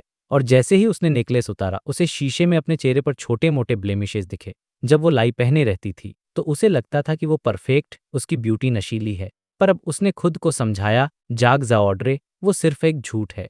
मुझे ये सीन बहुत पसंद आया क्योंकि ये दिखाता है कि उसने इस आइटम का नाम लाई यानी झूठ क्यों रखा। ये नाम उसे हमेशा अलर्ट रखता था कि वो जो देख रही है वो असली नहीं है। अगर वो इस आइटम पर डिपेंडेंट हो जाती तो जिस दिन ये उससे दूर होता, वो शायद अपना कंट्रोल ही खो देती। ये एक बियॉन्डर के लिए बहुत बड़ा खतरा है। इसके बाद वो अपने सॉफ्ट और आरामदायक बेड पर गई और लाइट्स ऑफ करवा दी। जल्द ही ऑड्रे सो गई और यहाँ से असली एडवेंचर शुरू होता है। एक धुंधली सी दुनिया में उसे अचानक होश आया और उसे रियलाइज हुआ कि वो एक सपना देख रही है। मतलब उसका साइकोलॉजिकल क्यों काम कर गया था। वो साइकोलॉजी की भाषा में से लूसिड ड्रीम कहती है, यानी ऐसा सपना जिसमें आपको पता होता है कि आप सपना देख रहे हैं। वो बहुत खुश हुई और मनी मन खुद की तारीफ करने लगी। वाह ऑड्रे, तुम तो सच में जीनियस हो। लेकिन फिर उसने खुद को करेक्ट किया, नहीं, ये मेरी बियॉन्ड पावर का कमाल है, मुझे घमंड नहीं करना चाहिए। और उसका सपना काफी डरावना था। वो एक अंधेरी संकरी सड़क पर चल रही थी जिसके दोनों तरफ घना जंगल था और सामने एक किला। हर तरफ से भेड़ियों के चिल्लाने, डरावनी सांसों और चीखों की आवाजें आ रही थीं। ये सब ड्यूक नेगन की हत्या का ट्रॉमा था जो उसके मन में बैठ गया था। उसे अब भी डर लगता कि कहीं को उसके परिवार पर हमला न कर दे। एक साइकियाट्रिस्ट होने के नाते वो अपने सपने को भी एनालाइज कर रही थी। तभी अचानक जंगल से एक विशाल गोल्ड ड्रैगन निकल आया, और सबसे अजीब और डरावनी बात यह थी कि उस ड्रैगन का चेहरा बिल्कुल ऑड्रे जैसा था। ये देखकर वो इतना डर गई कि वो सपने से लगभग जाग ही जाती। पर उसने अपने इमोशंस को संभाला। तब उसे समझ आया कि जब उसने साइकियाट्रिस्ट पोशन पिया था वो लगभग कंट्रोल खो चुकी थी। उस घटना का डर उसके सबकॉन्स में बहुत गहराई तक बैठ चुका था। उसे रियलाइज हुआ कि अगर उसने इस ट्रॉमा को ठीक नहीं किया तो आगे सीक्वेंस 6 में एडवांस करते समय वो सच में कंट्रोल खो सकती है। ये एक बहुत बड़ी सेल्फ डिस्कवरी थी। खैर, वो आगे बढ़ती रही और आखिरकार उस किले के सामने पहुंची। वहां एक मैजिक स्टाफ हवा में घूमा और चारों तरफ सितारों जैसी रोशनी बिखर गई, जिससे वो डरावना किला एक खूबसूरत महल में बदल गया। ये बियॉन्ड पावर्स के बारे में उसकी शुरुआती फैंटेसी थी, एक छोटी बच्ची की तरह। ये देखकर उसका मूड थोड़ा अच्छा हो गया। लेकिन ऑड्रे वहां रुकी नहीं। वो महल के पार अपने सपने के किनारे तक चलती गई। वो देखना चाहती थी कि सपने के बाद क्या है। काफी देर चलने के बाद वो एक चट्टान के किनारे पर पहुंची। नीचे सिर्फ ग्रे कलर का धुंधला आसमान था जिसकी कोई गहराई नहीं थी। उसे पता था कि ये उसके सपने की बाउंड्री है और यहाँ से बाहर निकलने पर क्या होगा ये उसे नहीं मालूम था। उसने सोचा, ये सपना मेरे माइंड की दुनिया से बना, यहाँ की मालिक हूँ, तो मैं अपनी विल पावर से अपने लिए एक रास्ता बना सकती हूँ। ये सोचकर उसने अपना हाथ आगे बढ़ाया और नीचे की तरफ इशारा किया, और कमाल हो गया। उस ग्रे फॉग में अचानक नीचे की ओर जाने वाली सीढ़ियां बन गईं, जिनका कोई अंत नहीं दिख रहा था। ऑड्रे ने एक गहरी सांस ली और उन सीढ़ियों पर उतरना शुरू कर दिया। जैसे जैसे वो नीचे जा रही थी, माहौल और भी शांत और डरावना होता जा रहा था। उसे अकेलापन और अनजाने का डर महसूस होने लगा। लेकिन इससे पहले कि वो डर उस पर हावी होता, उसने अपनी साइकोएनालिसिस पावर का इस्तेमाल करके खुद को शांत किया। लगभग 1 मिनट के बाद उसे ग्रे फॉग में एक रोशनी का पॉइंट दिखा। जब उसने ध्यान से देखा तो वो रोशनी उसी का एक सीन था जब उसने पोषण पिया था और वो एक ड्रैगन मॉन्स्टर बनने वाली थी। वो डर, वो घबराहट, सब कुछ वहां मौजूद था। तब ऑड्रे को समझ आया कि वो अपने सपने से निकलकर अपने स्कॉन्स में आ चुकी था। ये उसका ट्रुक ही नहीं। वो और नीचे चलती गई। उसे और भी चीजें दिखीं। बचपन में पेरेंट्स से कहानियां सुनती हुई ऑड्रे, टैरो क्लब में हिस्सा लेती हुई ऑड्रे, और उसके सबकॉन्शियस की कई और बातें। ये सब उसके कैरेक्टर और बिहेवियर इन्फ्लुएंस करती थीं। फाइनली जब उसे लगा कि वो हमेशा के लिए इस अकेलेपन में खो जाएगी, तब उसे आखिरी सीढ़ी दिखी। सीढ़ियों के आगे एक ग्रे ग्राउंड था और उसके ऊपर अनगिनत लाइट और शैडोज का एक समंदर था। ये था सी ऑफ कलेक्टिव सबकॉन्शियस, सभी जीवित प्राणियों के अवचेतन का सागर। ऑड्रे ने ऊपर देखा तो उसे स्काई ऑफ स्पिरिचुअलिटी भी दिखाई दिया, जहां 7 अलग अलग रंगों की चमकदार आकृतियां थीं। वो बहुत खुश हुई और सावधानी से आगे बढ़ने लगी। ये उसका अपना एडवेंचर था। जैसे ही वो उस समंदर में आगे बढ़ी, उसे दूसरों के सबकॉन्स के टुकड़े दिखने लगे। किसी को आग में जलने की पुरानी यादें, किसी को कोई अनडिस्क्राइबल चीज देखने का दर्द, और ड्रैगन्स की पूजा करने वाले लोगों की एक्टिविटीज। चलते उसे दूर एक ग्रेवाइट पहाड़ जैसा कुछ दिखा, जो उस समंदर से बाहर निकला हुआ था। ऑड्रे को लगा कि ये किसी और का कॉन्शनेस है जो सपना देख रहा है। उसने सोचा कि एक साइकियाट्रिस्ट शायद दूसरे के सबकॉन्स में घुसकर उसे मैनिपुलेट भी कर सकता है, लेकिन ये बहुत खतरनाक हो सकता है। उसने अपना ध्यान वापस अपने मिशन पर लगाया, माइंड ड्रैगन के निशान खोजना। वो काफी थक चुकी थी और वापस जाने का फैसला कर चुकी थी। तभी हवा में एक परछाई दिखाई दी। वो 2 विशाल ग्रे पंख थे, और पंखों के नीचे एक विशाल छिपकली जैसा मॉन्स था, जिसके शरीर पर ग्रे व्हाइट पत्थर जैसे स्केल्स थे। उसकी आंखें पेल गोल्ड थीं और वो बहुत ठंडा और घमंडी लग रहा था। वो मॉन्स्टर तेजी से उड़ता हुआ कलेक्टिव सबकॉन्शियस के समंदर में गायब हो गया। ऑड्रे शॉक में थी। वो एक माइंड ड्रैगन था। वो खुशी से उछल पड़ी। उसे यकीन हो गया कि यहाँ ड्रैगन की पूजा का कोई न कोई आधार जरूर है, क्योंकि उनके सबकॉन्शियस में सच में एक माइंड ड्रैगन रहता है। वो बहुत संतुष्ट थी, लेकिन उसने आगे और एक्सप्लोर करने का रिस्क नहीं लिया। उसने फैसला किया कि वो वापस जाएगी और अगले हफ्ते टैरो क्लब में मिस्टर फूल और दूसरों से सलाह लेगी, और इस तरह अपने कॉन्शनेस के पहाड़ में वापस गई और सफलतापूर्वक अपने सपने से जाग गई। ये एक्सपीरियंस उसके लिए एक बहुत बड़ी कामयाबी थी, और यहाँ से एक साइकियाट्रिस्ट के तौर पर उसकी पावर्स की असली पोटेंशियल सामने आने वाली थी। तो भाई, पिछले चैप्टर के एंड में क्लेन ने डेनिट्स को उसके सवाल पर थोड़ा सा छेड़ा था, और अब कहानी वहीं से आगे बढ़ती है। क्लेन ने सीधा सीधा हाँ या ना में जवाब नहीं दिया, बल्कि वो अपने बेडरूम की तरफ जाते जाते रुक गया और एकदम फ्लैट टोन में बोला, वो एक सवाल था। ये सुनते ही डेनिट्स की जान में जान आई और वो खुशी से बोला, हाँ बिल्कुल, वो तो बस एक बेबुनियाद और बदनाम करने वाला सवाल था, और मैंने तो जवाब में ना ही बोला था। उसने इस बात पर दिया कि कभी कुछ एडमिट नहीं किया। क्लेन ने धीरे से सिर हिलाया और कहा, मैं ये बात तुम्हारे कैप्टन से क्लेरिफाई कर लूंगा। क्लेरिफाई। ये सुनते ही डेनिट्स का मुंह आधा खुला रह गया और उसका एक्सप्रेशन एकदम बिगड़ गया। मतलब सोचो, उसकी तो हवा टाइट हो गई होगी। उसे लगा था मामला यहाँ तो उल्टा ही हो गया। वो भी ये थोड़ा बहुत समझदार तो था ही, तो उसने और बहस नहीं की और जबरदस्ती की स्माइल के साथ पूछा, मेरे लिए कोई काम है क्या? क्लेन ने एक गहरी सांस ली और अपने क्लाउन पावर्स का इस्तेमाल करके अपने चेहरे के एक्सप्रेशंस को कंट्रोल किया और बोला, अच्छे से मॉनिटर करो। डेनिट्स ने फौरन हाँ में सिर हिलाया, हाँ ठीक है। लेकिन जैसे ही उसने गेरमन स्पैरो को मुड़कर बेडरूम की तरफ जाते देखा, उससे रहा नहीं गया और उसने पूछ ही लिया, तुम सच में कैप्टन से कुछ क्लेरिफाई तो नहीं करोगे ना? क्लेन ने दरवाजे का हैंडल घुमाया और बिना किसी एक्सप्रेशन के जवाब दिया, अच्छे से मॉनिटर करो। और इतना बोलकर वो दरवाजा खोलकर अंदर चला गया, और जैसे ही दरवाजा बंद हुआ, वो अपनी हंसी रोक नहीं पाया। मतलब ये गेहरमन स्पैरो कितना बड़ा ट्रोल है यार, बेचारे डेनिट्स की हालत खराब कर दी। अगली सुबह ब्रेकफास्ट के बाद क्लेन ने अपने कपड़े बदले, एक मोटी ब्राउन जैकेट और कैप पहनी और अपना अपीयरेंस चेंज करके बाहर निकल गया। उसने डेनिट्स को कमरे में अकेले रेडियो ट्रांसीवर पर नजर रखने के लिए छोड़ दिया था। रास्ते में क्लेन ने अपना लुक एक बार और बदला, ताकि वो एक लोकल नेटिव जैसा लगे। उसने एक स्पेशल दुकान से लिनेन के ग्लव्स, एक कफन और एक बॉडी बैग खरीदा। फिर वो उसी जगह पर पहुंचा जहां उसने पिछली रात उस लड़की की लाश देखी थी, एक ब्रिज के पास कीचड़ में। कहानी का ये पार्ट थोड़ा इमोशनल है, क्योंकि यहाँ क्लेन का एक अलग ही साइड देखने को मिलता है। क्योंकि अभी विंटर का मौसम था, तो लाश ज्यादा सड़ी नहीं थी, लेकिन फिर भी बदबू तो आ ही रही थी। क्लेन को ये देखकर उल्टी जैसा महसूस हुआ। उसने रात में उस लड़की को दफनाने का नहीं सोचा था, क्योंकि बायाम में रात के वक्त सख्त कर्फ्यू लगा हुआ था और कब्रिस्तान भी सुबह ही खुलते थे। उसने एक छोटी सी मेटल की बोतल निकाली और उसमें से थोड़ा स्क्विलाग ऑयल अपनी नाक के पास लगा लिया। ये एक तरह का मेंथॉल जैसा था, जिससे बाकी बदबू आनी बंद हो गई। क्लेन उस लड़की की लाश के पास गया और बहुत धीरे से उसे बॉडी बैग में रखने लगा। यहाँ पर सोचने वाली बात यह कि क्लेन को ये सब करने की कोई ज़रूरत नहीं थी। वो चाहता तो इग्नोर कर सकता था, पर उसने ऐसा नहीं किया। ये दिखाता है कि एक बियॉन्ड बनने के बाद भी उसके अंदर की इंसानियत अभी जिंदा है। बॉडी बैग को अपने कंधे पर उठाकर वो जानबूझकर बायाम की सबसे भीड़-भाड़ वाली गलियों से गुजरा और शहर के बाहर एक पहाड़ पर चढ़ने लगा। वहां पर चर्च ऑफ स्टॉर्म्स और गवर्नर जनरल के ऑफिस ने नेटिव्स के लिए एक खास कब्रिस्तान बनवाया था। जो फॉरेनर्स थे, उनके लिए एक अलग अच्छा सा कब्रिस्तान शहर के दूसरी तरफ था। यहाँ पर उस समय का सोशल डिवाइड साफ दिखता है। क्लेन कब्रिस्तान में पहुंचा और वहां के ग्रेव कीपर से मिला। ग्रेव कीपर था, बॉडी बैग की तरफ इशारा करके पूछा, इसे कैसे दफनाने? सारे ऑप्शन बताए, फ्री में, 5 सोली में या फिर 2 पाउंड्स में, जिसमें ताबूत और मकबरे का पत्थर भी मिलता। क्लेन ने कुछ देर सोचा और 5 सोली निकालकर उसे दे दिए। ग्रेवकीपर ने पैसे गिने और फाउंटेन पेन उठाते हुए पूछा, उसका नाम क्या था? वो असल में लिखना नहीं जानता था, बस याद रखने के लिए सिंबल बनाता था। क्लेन एक सेकंड के लिए रुका और फिर बोला बॉडी। ग्रेवकीपर ने नाम दोहराया और एक सिंबल बना दिया। फिर उसने पूछा, उसकी कब्र पर कुछ लिखवाना है। बॉडी एक टिपिकल फीमेल नाम था, तो ग्रेव कीपर समझ गया था कि वो एक लड़की है। क्लेन कुछ सेकंड चुप रहा और फिर धीमी आवाज में बोला, she is a human being, यानी वो एक इंसान है। यार ये लाइन सुनकर में गूज़बम्स आ सच में, कितनी सिंपल लेकिन इतनी पावरफुल बात है। उस दुनिया में जहाँ नेटिव्स को इंसान ही नहीं समझा जाता था, क्लेन ने उसे ये पहचान दी। ग्रेव कीपर भी थोड़ा हैरान हुआ और बोला, अजीब एपिटेफ है। तुम्हारे पास फोटो है क्या? मुझे पता है नहीं होगी। लेकिन उसकी बात खत्म होने से पहले ही क्लेन ने एक फोटो उसके हाथ में रख दी। ये असल में एक पोर्ट्रेट था जो क्लेन ने एक रिचुअल से बनाया था, जिसमें वो लड़की बीमार पड़ने से पहले जैसी दिखती थी वैसी ही दिख रही थी। उसने पोर्ट्रेट को ऐसा बना दिया था कि वो एक असली तस्वीर लगे। ग्रेवकीपर हैरान तो हो पर कुछ बोला नहीं। उसने सारी फॉर्मेलिटीज पूरी की और जल्द ही बॉडी का अंतिम संस्कार हो गया। उसकी फोटो एक जगह पर लगा दी गई और उसका एपिटेफ भी लिख दिया गया। क्लेन ने उस जगह को एक आखिरी बार गहरी नजर से निकल गया और पहाड़ से नीचे उतरते हुए उसे पूरा बायाम शहर दिखाई दे रहा था। नीला समुंदर, बड़े बड़े जहाज, ऊंची चिमनियां, चहल पहल वाली सड़कें, ये सब एक खूबसूरत पेंटिंग जैसा लग रहा था जिसमें बहुत जिंदगी थी। लेकिन इस खूबसूरत पेंटिंग के पीछे की सच्चाई कितनी कड़वी थी, ये क्लेन अब और अच्छे से समझ गया था।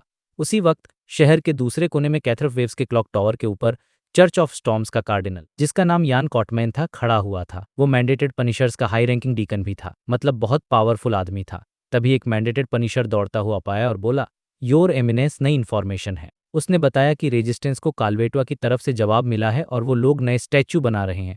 अब ये काल्वेटुआ एक सी गॉड था जो मर चुका है और क्लेन ने ही उसकी बियॉन्डर कैरेक्टरिस्टिक ले ली थी और उसी का भेस धरकर जवाब दिया था।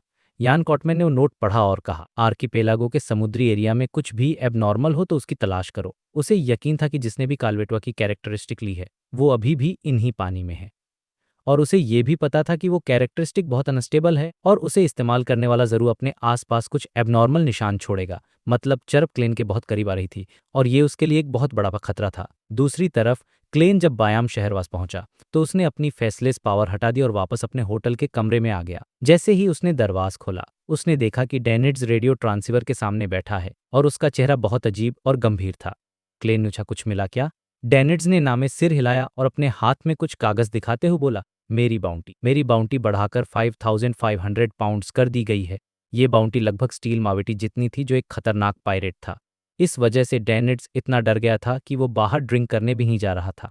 क्लेन को समझ नहीं आया कि कैसे रिएक्ट करे, तो उसने बिना किसी एक्सप्रेशन के कहा, ये तो बस शुरुआत है मिस्टर 10,000 पाउंड्स। डेनिड्स मन ही मन गालियां दे रहा था कि किया सब कुछ गेहरमन स्पैरो ने और बाउंटी मेरी बढ़ रही है, पर वो चेहरे पर कुछ नहीं दिखा सकता था। क्लेन अपनी हंसी रोकते हुए अपने बेडरूम में सोने चला गया। तभी अचानक हवा में एक लेटर दिखाई दिया और तैरता हुआ ठीक उसके सामने आकर गिरा। वो मन ही मन सोचा, इस बार मैसेंजर ने तो अपनी शक्ल भी नहीं दिखाई, बस लेटर फेंक कर चला गया। ये लेटर मिस्टर एजरा की तरफ से था और इसमें मैसेंजर को समन करने के दो तरीके बताए गए थे। पहला तरीका था एक रिचुअल करना और एक डिस्क्रिप्शन का इस्तेमाल करके किसी स्पिरिट वर्ल्ड के क्रीचर को बुलाना और उसके साथ कॉन्ट्रैक्ट करना। ये सिंपल था पर रिस्की भी था, क्योंकि डिस्क्रिप्शन पर फिट होने वाला कोई खतरनाक क्रीचर भी आ सकता था। दूसरा तरीका था खुद स्पिरिट वर्ल्ड में जाना और अपनी पसंद का मैसेंजर ढूंढकर उससे कॉन्ट्रैक्ट करना। ये तरीका सेफ था पर इसमें स्पिरिट वर्ल्ड में खो जाने का खतरा था। लेटर में लिखा था कि तुम एक ट्रैवलर नहीं हो, तो दूसरा तरीका रिकमेंड नहीं किया जाता। लेकिन क्लेन के लिए सिचुएशन अलग थी। उसने सोचा, मैं ग्रे फॉग के ऊपर तुरंत वापस जा सकता हूँ, तो मेरे लिए खोने का कोई डर नहीं है और स्पिरिट बॉडी स्टेट में वो सी गॉड सेप्टर भी इस्तेमाल कर सकता था। तो उसने फैसला किया कि वो दूसरा तरीका ही अपनाएगा और खुद स्पिरिट वर्ल्ड जाकर अपने लिए एक मैसेंजर ढूंढेगा। और यहीं पर ये चैप्टर खत्म हो जाता है एक नए एडवेंचर की तैयारी के साथ। तो भाई चैप्टर 559 की शुरुआत होती है क्लेन के एक नए प्लान के साथ। अब देखो, वो रोरस्टेड आर्किपेलागो से निकलने की तैयारी कर रहा था और उसे पता था कि आगे का सफर आसान नहीं होगा। इसलिए उसके दिमाग में एक ब्रिलियंट आइडिया आया कि क्यों न एक मैसेंजर हायर किया जाए। लेकिन ये कोई नॉर्मल पोस्टमैन वाला काम नहीं था। भाई क्लेन सोच रहा था स्पिरिट वर्ल्ड से किसी पावरफुल क्रीचर को अपना मैसेंजर बनाने की। मतलब सोचो, एक ऐसा मैसेंजर जो दुनिया के किसी भी कोने में उसके संदेश पहुंचा सके। कितना कूल और यूजफुल होगा ये। उसका प्लान ये था कि वो पहले स्पिरिट वर्ल्ड में जाकर एक सूटेबल टारगेट ढूंढेगा और फिर जब वो समंदर में वापस जाएगा तो अपने सी गॉड सेप की पावर से उस टारगेट को कन्विंस करेगा। और कन्विंस करने का मतलब तो तुम समझ ही गए होगे, मतलब बेसिकली धमकाकर काम करवाना। और सबसे सेफ बात यह थी कि अगर उसे स्पिरिट वर्ल्ड में जरा सा भी खतरा महसूस हुआ तो वो तुरंत समॉनिंग रोककर ग्रे फॉग के ऊपर वापस आ सकता था। मतलब रिस्क जीरो के बराबर था। तो भाई क्लेन ने फौरन दरवाजा लॉक किया और खुद को समन करने का रिचुअल शुरू कर दिया। ग्रे फॉग के ऊपर पहुंचकर वो हमेशा की तरह अपने थ्रोन पर बैठ गया और सी गॉड सेप्टर को ने हाथ में बुला लिया। अब उसका पहला काम था अपने फॉलोअर्स की प्रेयर्स को चेक करना। ये उसका डेली रूटीन बन चुका था। और सच कहूँ तो ये पार्ट मुझे हमेशा बहुत इंटरेस्टिंग लगता है, क्योंकि यहाँ हमें इंसानों का असली चेहरा देखने को मिलता है। लोग अपने दोस्तों और रिश्तेदारों से झूठ बोल सकते हैं, लेकिन जब वो भगवान से प्रार्थना करते हैं तो उनके मन की सच्ची बातें बाहर आ ही जाती हैं। जैसे उसे एक मिस्ड ब्लड बंदे की प्रेयर मिली, जो दिखावे के लिए लॉर्ड ऑफ स्टॉर्म्स का भक्त बन गया था और बायाम पुलिस डिपार्टमेंट में अच्छी रैंक पर पहुंच गया था। अपनी प्रार्थना में वो बेचारा बनने की एक्टिंग कर रहा था कि देखो भगवान, मैं अपने लोगों के अच्छे भविष्य के लिए ये सब कर रहा हूँ। प्लीज मुझे प्रोटेक्ट करो ताकि मैं पुलिस सिस्टम में और ऊपर जा सकूं। भाई बात तो बड़ी अच्छी अच्छी कर रहा था, लेकिन क्लेन तो ग्रे फॉग के ऊपर से उसके असली फीलिंग्स और इमोशंस की वाइब्रेशन साफ साफ देख सकता था। मतलब बंदा खुद को और भगवान को एक साथ धोखा देने की कोशिश कर रहा था। क्लेन ने सोचा, अगर मेरी जगह कोई कम दिमाग वाला सी गॉड जैसे काल्वेतुआ होता तो शायद वो तुम्हारी बातों में आ भी जाता। क्या करूं, इसे बिजली का एक झटका दूं या 10 हवा के ब्लेड? लेकिन फिर उसने सोचा, चलो छोड़, एक मिक्स्ड ब्लड का सीनियर इंस्पेक्टर की रैंक तक पहुंचना बड़ी बात है। इसे अपने स्निच यानी जासूस की तरह रख लेते हैं, फ्यूचर में काम आएगा। और ये सोचकर क्लेंसी गॉड स्टाफ उठाया, उस इंस्पेक्टर पर एक डिवाइनिटी का मार्क लगा दिया। ये कोई श्राप नहीं था, ये बस एक तरह का जीपीएस ट्रैकर था जिससे क्लेन उस पर नजर रख सकता था। और इस बारे में उस इंस्पेक्टर को कानो कान खबर भी नहीं हुई। इसके बाद उसे एक और मजेदार प्रेयर मिली। एक यंग मछुआरा प्रार्थना कर रहा था कि उसका कॉम्पिटिटर जैंगमो समंदर में तूफान में फंसकर मर जाए। और वजह क्या बताई? कि जांगमो भगवान का सच्चा भक्त नहीं है, जबकि असली वजह यह थी कि जांगमो उससे ज्यादा मछलियां पकड़ लेता था। ये देखकर क्लेन भी हैरान रह गया। यार ये कैसी बकवास प्रार्थनाएं हैं। इंसान का दिल समझना सच में बहुत मुश्किल है। लेकिन भी उसके दिमाग की बत्ती जली। उसे एक कमाल का आइडिया आया। देखो, क्लेन अभी फेसलेस पाथवे पर था और फेसलेस बनने के लिए उसे अलग अलग तरह के लोगों की एक्टिंग करनी पड़ती थी। और अच्छी एक्टिंग का मतलब सिर्फ शक्ल और आदतें कॉपी करना नहीं होता, बल्कि उस इंसान के कोर कैरेक्टर को भी बनाए रखना होता है। और ये प्रेयर्स तो उसके लिए सोने की खान जैसी थीं। इन प्रार्थनाओं को सुनकर वो बिना किसी मेहनत के घर बैठे बैठे हजारों अलग अलग तरह की पर्सनैलिटीज और उनकी मेंटल स्टेट को समझ सकता था। ये उसके फैसलेस की एक्टिंग के लिए एक जबरदस्त शॉर्टकट था। उसे अब समझ आया किसी गॉड बनने की एक्टिंग करना उसके लिए कितना फायदेमंद है। ये एक तरह से हायर लेवल पर होने की एक्सपीरियंस ट्रेनिंग थी। इसके बाद उसने एक व्यापारी की प्रेयर देखी जिसका नाम राल्फ था। वो सी गॉड के चमत्कार की तारीफ कर रहा था और उसने अपनी दौलत का एक तिहाई हिस्सा यानी लगभग 20,000 पाउंड्स रेजिस्टेंस को ऑफर करने का प्लान बनाया था। क्लेन ने मजाक में सोचा, इतनी मेहनत करने की क्या जरूरत है, सीधे मुझे ही ऑफर कर दो ना। खैर, उसने फिर सीरियस होकर राल्फ को जवाब दिया। एक तूफानी बैकग्राउंड बनाकर अपनी गहरी आवाज में कहा, तुम अपने लोगों की मदद करके मेरा नाम रोशन कर रहे हो। छोटे बच्चों को मदद, खाना और एजुकेशन की जरूरत है। क्लेन का प्लान था कि राल्फ इन पैसों से एक चैरिटी फंड बनाए जिससे लोकल बच्चों को खाना, कपड़े और पढ़ाई मिल सके। उसे पता था कि सिर्फ कुछ लोगों के विरोध से आज़ादी नहीं मिल सकती। इसके लिए विदेशी ताकतों की मदद जरूरी है और उसके लिए फंडिंग भी चाहिए होगी। लेकिन वो सी गॉड की इमेज खराब नहीं कर सकता था, इसलिए उसने चैरिटी का रास्ता चुना। खैर, इन सब के बाद क्लेन ने फाइनली स्पिरिट वर्ल्ड में जाने से पहले डिवाइनेशन किया, ये चेक करने के लिए कि आज का दिन सेफ या नहीं। जब उसे ग्रीन सिग्नल मिला तो उसने अपना रूप बदला और समॉर्निंग के दरवाजे में कदम रख दिया। स्पिरिट वर्ल्ड में पहुंचते ही उसके चारों तरफ रंगों का एक अजीब सा तूफान था। रेड, येलो, ग्रीन, सब एक दूसरे में मिले हुए थे, जैसे कोई स्ट्रक पेंटिंग हो। यहाँ डायरेक्शन का कोई कॉन्सेप्ट नहीं था। अगर कोई नॉर्मल तरीके से रास्ता खोजने की कोशिश करता तो वो पक्का खो जाता। क्लेन बहुत सावधानी से आगे बढ़ रहा था। उसे कभी बच्चों की ड्राइंग जैसा पीला सूरज दिखता तो कभी कोई इनविजिबल नदी उसके पास से गुजर जाती। लेकिन इस बार एक अजीब बात थी। पिछली बार जब वो आया था तो उसे बहुत सारे स्पिरिट वर्ल्ड के क्रीचर्स दिखे थे। एक बिना सिर वाली औरत जो 4 सिर उठाए हुए थी, एक विशालकाय आंख और एक बड़ी सी जेलीफिश जिसके हर टेंडल पर खोपड़ी लगी थी। पर इस बार उसे एक भी क्रीचर नहीं दिखा। ऐसा लग रहा जैसे सब कहीं छिप गया। क्लेन सोच में पड़ गया, कहीं ऐसा तो नहीं कि ये सब मेरे मैसेंज बनने के डर से भाग गए हैं। वो इसी सोच में था कि अचानक उसका शरीर नीचे की तरफ गिरने लगा, जैसे वो फ्री फॉल कर रहा हो। तभी उसके दिल में खतरे की घंटी बजी और वो तेजी से साइड में हटा। एक सेकंड बाद ही एक विशालकाय सड़ा हुआ पैर, जो इतना बड़ा था कि क्लेन को आसानी से कुचल सकता था, ठीक उसी जगह पर पड़ा जहां वो पहले था। उस पैर के ऊपर एक 3 मीटर लंबी पीप से भरी टांग थी और उसके ऊपर एक विशाल शरीर जो लाश की पट्टियों में लिपटा हुआ था। वो क्रीचर बिना रुके स्पिरिट वर्ल्ड की गहराइयों में गायब हो गया। क्लेन दूर खड़ा एक शब्द भी नहीं बोल पाया। वो बस यही सोच रहा था, भाई साहब, ये स्पिरिट वर्ल्ड सच में बहुत डरावना है। यहाँ चलते फिरते किसी भी पावरफुल बंदे से टक्कर हो सकती है। खैर, वो थोड़ा और आगे बढ़ा और आखिरकार उसे कुछ स्पिरिट वर्ल्ड क्रीचर्स के निशान मिले। लेकिन जैसे ही वो उनकी तरफ बढ़ने वाला था, उसकी बॉडी अचानक बेकाबू हो गई और तेजी से आगे की तरफ खींचने लगी। उसके सामने रंगों और धुंध का वो पर्दा अचानक फट गया और उसमें से एक बहुत बड़ा, पूरी तरह से ब्लैक कलर का 3 तुल वाला जहाज निकल कर आया। वो जहाज लगभग 100 मीटर लंबा था और उसके डेक पर बहुत सारे सेलर्स भाग दौड़ कर रहे थे। ये सब कुछ इतना रियल लग रहा था कि स्पिरिट वर्ल्ड में ये किसी इल्यूजन जैसा फील हो रहा था। और उस जहाज के डेक पर एक 2-3 मीटर ऊंचा पत्थर का सिंहासन रखा था, और उस सिंहासन पर बैठा था एक विशालका आदमी जो किसी पुराने जाइंट जैसा लग रहा था। उसकी काली दाई थी, सिर पर एक नुकीला क्राउन था और उसने एक शानदार ब्लैक रोब पहना हुआ था। उसके चेहरे पर ऐसी मैजेस्टी थी कि किसी की भी नजरें अपने आप झुक जाएं। और फिर क्लेन की नजरें उस आदमी की डार्क रेड आंखों से मिली। उन आंखों में क्लेन को अपना रिफ्लेक्शन दिखाई दिया। दोनों की नजरें स्पिरिट वर्ल्ड के उन अनगिनत रंगों के बीच टकराईं और अगले ही पल क्लेन वहां से गायब हो गया। लेकिन पत्थर के सिंहासन पर बैठा वो जाइंट अभी भी उसी जगह पर घूर रहा था, जैसे उसने कुछ बहुत ही अनहोनी चीज देख ली हो। तो भाई, लॉर्ड ऑफ द मिस्ट्रीज के चैप्टर 560 की कहानी में आपका स्वागत है। और ये चैप्टर थोड़ा फनी और थोड़ा वर्ल्ड बिल्डिंग से भरा हुआ है। तो चलो शुरू करते हैं। कहानी शुरू होती है फॉग के ऊपर, हमारे क्लेन के सीक्रेट बेस में। क्लेन ने अभी अभी ब्लैक एम्परर कार्ड को अपनी स्पिरिट बॉडी से अलग किया था और अपनी ओरिजिनल फॉर्म में वापस आ गया था। वो मन ही मन खुद का मजाक उड़ाते हुए सोचता है, इसे कहते हैं वन क्लिक गियर स्वैप। लेकिन उसके दिमाग में अभी भी वो शॉकिंग एनकाउंटर चल रहा था जो कुछ देर पहले हुआ था। उसे अब पूरा यकीन था कि वो जो क्राउन पहना हुआ जायंट था वो कोई और नहीं बल्कि 5 सीज का किंग नास्ट सोलोमन था।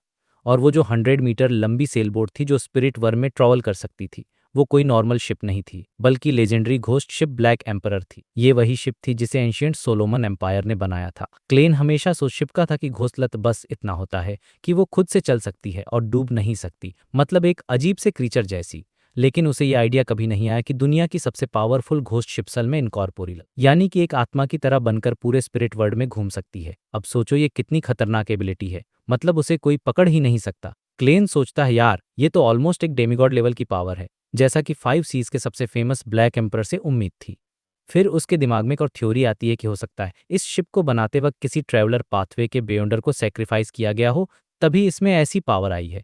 ये सारे ख्याल उसके दिमाग में घूम रहे थे, लेकिन वो अभी तक मेन पॉइंट पर नहीं आया था कि आखिर 5 सीज का किंग नास्ट उसे अचानक मिला ही क्यों। और फिर उसे जवाब मिलता है। जवाब बहुत सिंपल था, लॉ ऑफ बेयोंडर कैरेक्टरिस्टिक्स कन्वर्जेंस।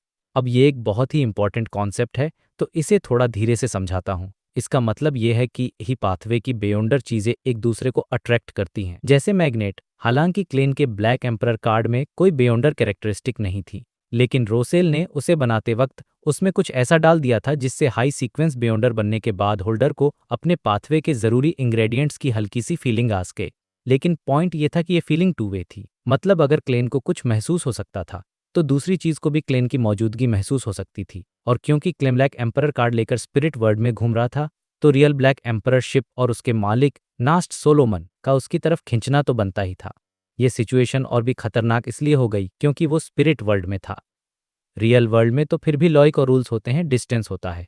मतलब अगर क्लेन बेड यूज करता तो ऐसा नहीं होता कि नास तुरंत उसके सामने प्रकट हो जाता। उसे क्लेन को लोकेट करने में, फिर वहां तक ट्रैवल करने में घंटों या शायद दिन भी लग जाते। लेकिन स्पिरिट वर्ल्ड में तो डिस्टेंस और डायरेक्शन का कोई कॉन्सेप्ट नहीं है, वहां सब कुछ कैओटिक है।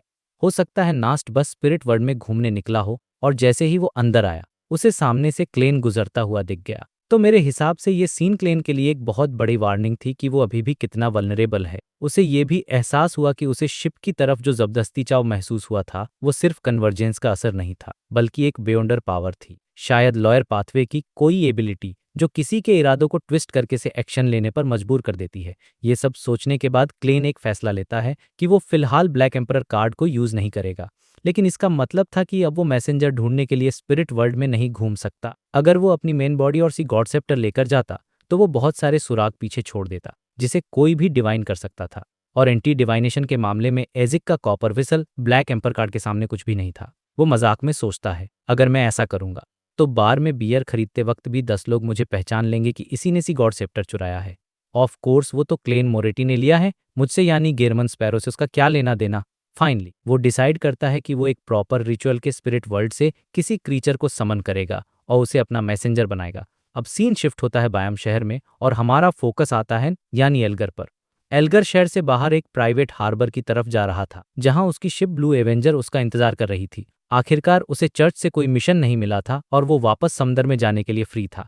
उसका प्लान था कि वो पहले एक मिस्टिकल आइटम खरीदेगा, फिर अपने कुछ पुराने हिसाब किताब चुकाएगा और उसके बाद प्रिमिटिव आइलैंड जाकर ब्लू शैडो फाल्कन का शिकार करेगा ताकि वो सीक्वेंस 6 में एडवांस हो सके। लेकिन जैसे ही वो एक किराए की गाड़ी की तरफ बढ़ता है उसे एक जाना पहचाना चेहरा दिखता है।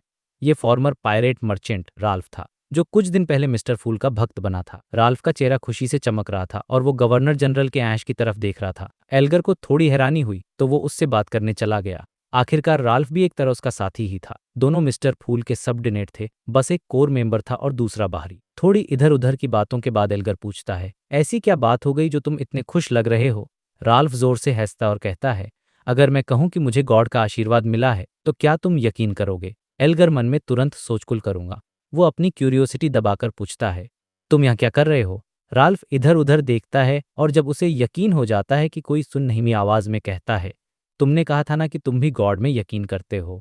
एल्गर ने उससे दोस्ती करने के लिए झूठ बोला कि वो उसी गॉड काल्वेतो को मानता है कि उस वक्त एक कॉमन बात थी। इस बार एल्गर पूरे कॉन्फिडेंस से कहता है, ऑफ कोर्स, क्योंकि अब उसे पता था कि राल्फ जिस सी गॉड की बात कर रहा है वो असल में मिस्टर फूल ही हैं। राल्फ ये सुनकर खुश हो जाता है और स्माइल करते हुए कहता है, मुझे कल एक रोयल है यानी कि एक दिव्य संदेश मिला है। गॉड ने मुझे उनके छोटे बच्चों की मदद करने के लिए भेजा।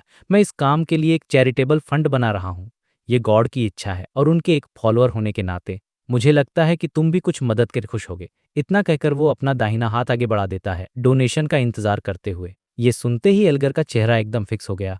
उसे समझ ही नहीं आया कि क्या जवाब दे। हालांकि उसके पास अभी 1245 पाउंड्स थे, लेकिन वो एक मिस्टिकल आइटम खरीदने वाला था जिससे उसका बजट थोड़ा टाइट था। ऑफ कोर्स वो फिर भी कुछ डोनेट कर सकता था। अगर ये सी गॉड काल्वेतुआ होता तो एल्गर कोई भी बहाना बनाकर निकल जाता, लेकिन अब उसे मिस्टर फूल के डीपर मोटिव्स के बारे में सोचना पड़ रहा था। उसे लगा कि शायद ये मिस्टर फूल का कोई टेस्ट है।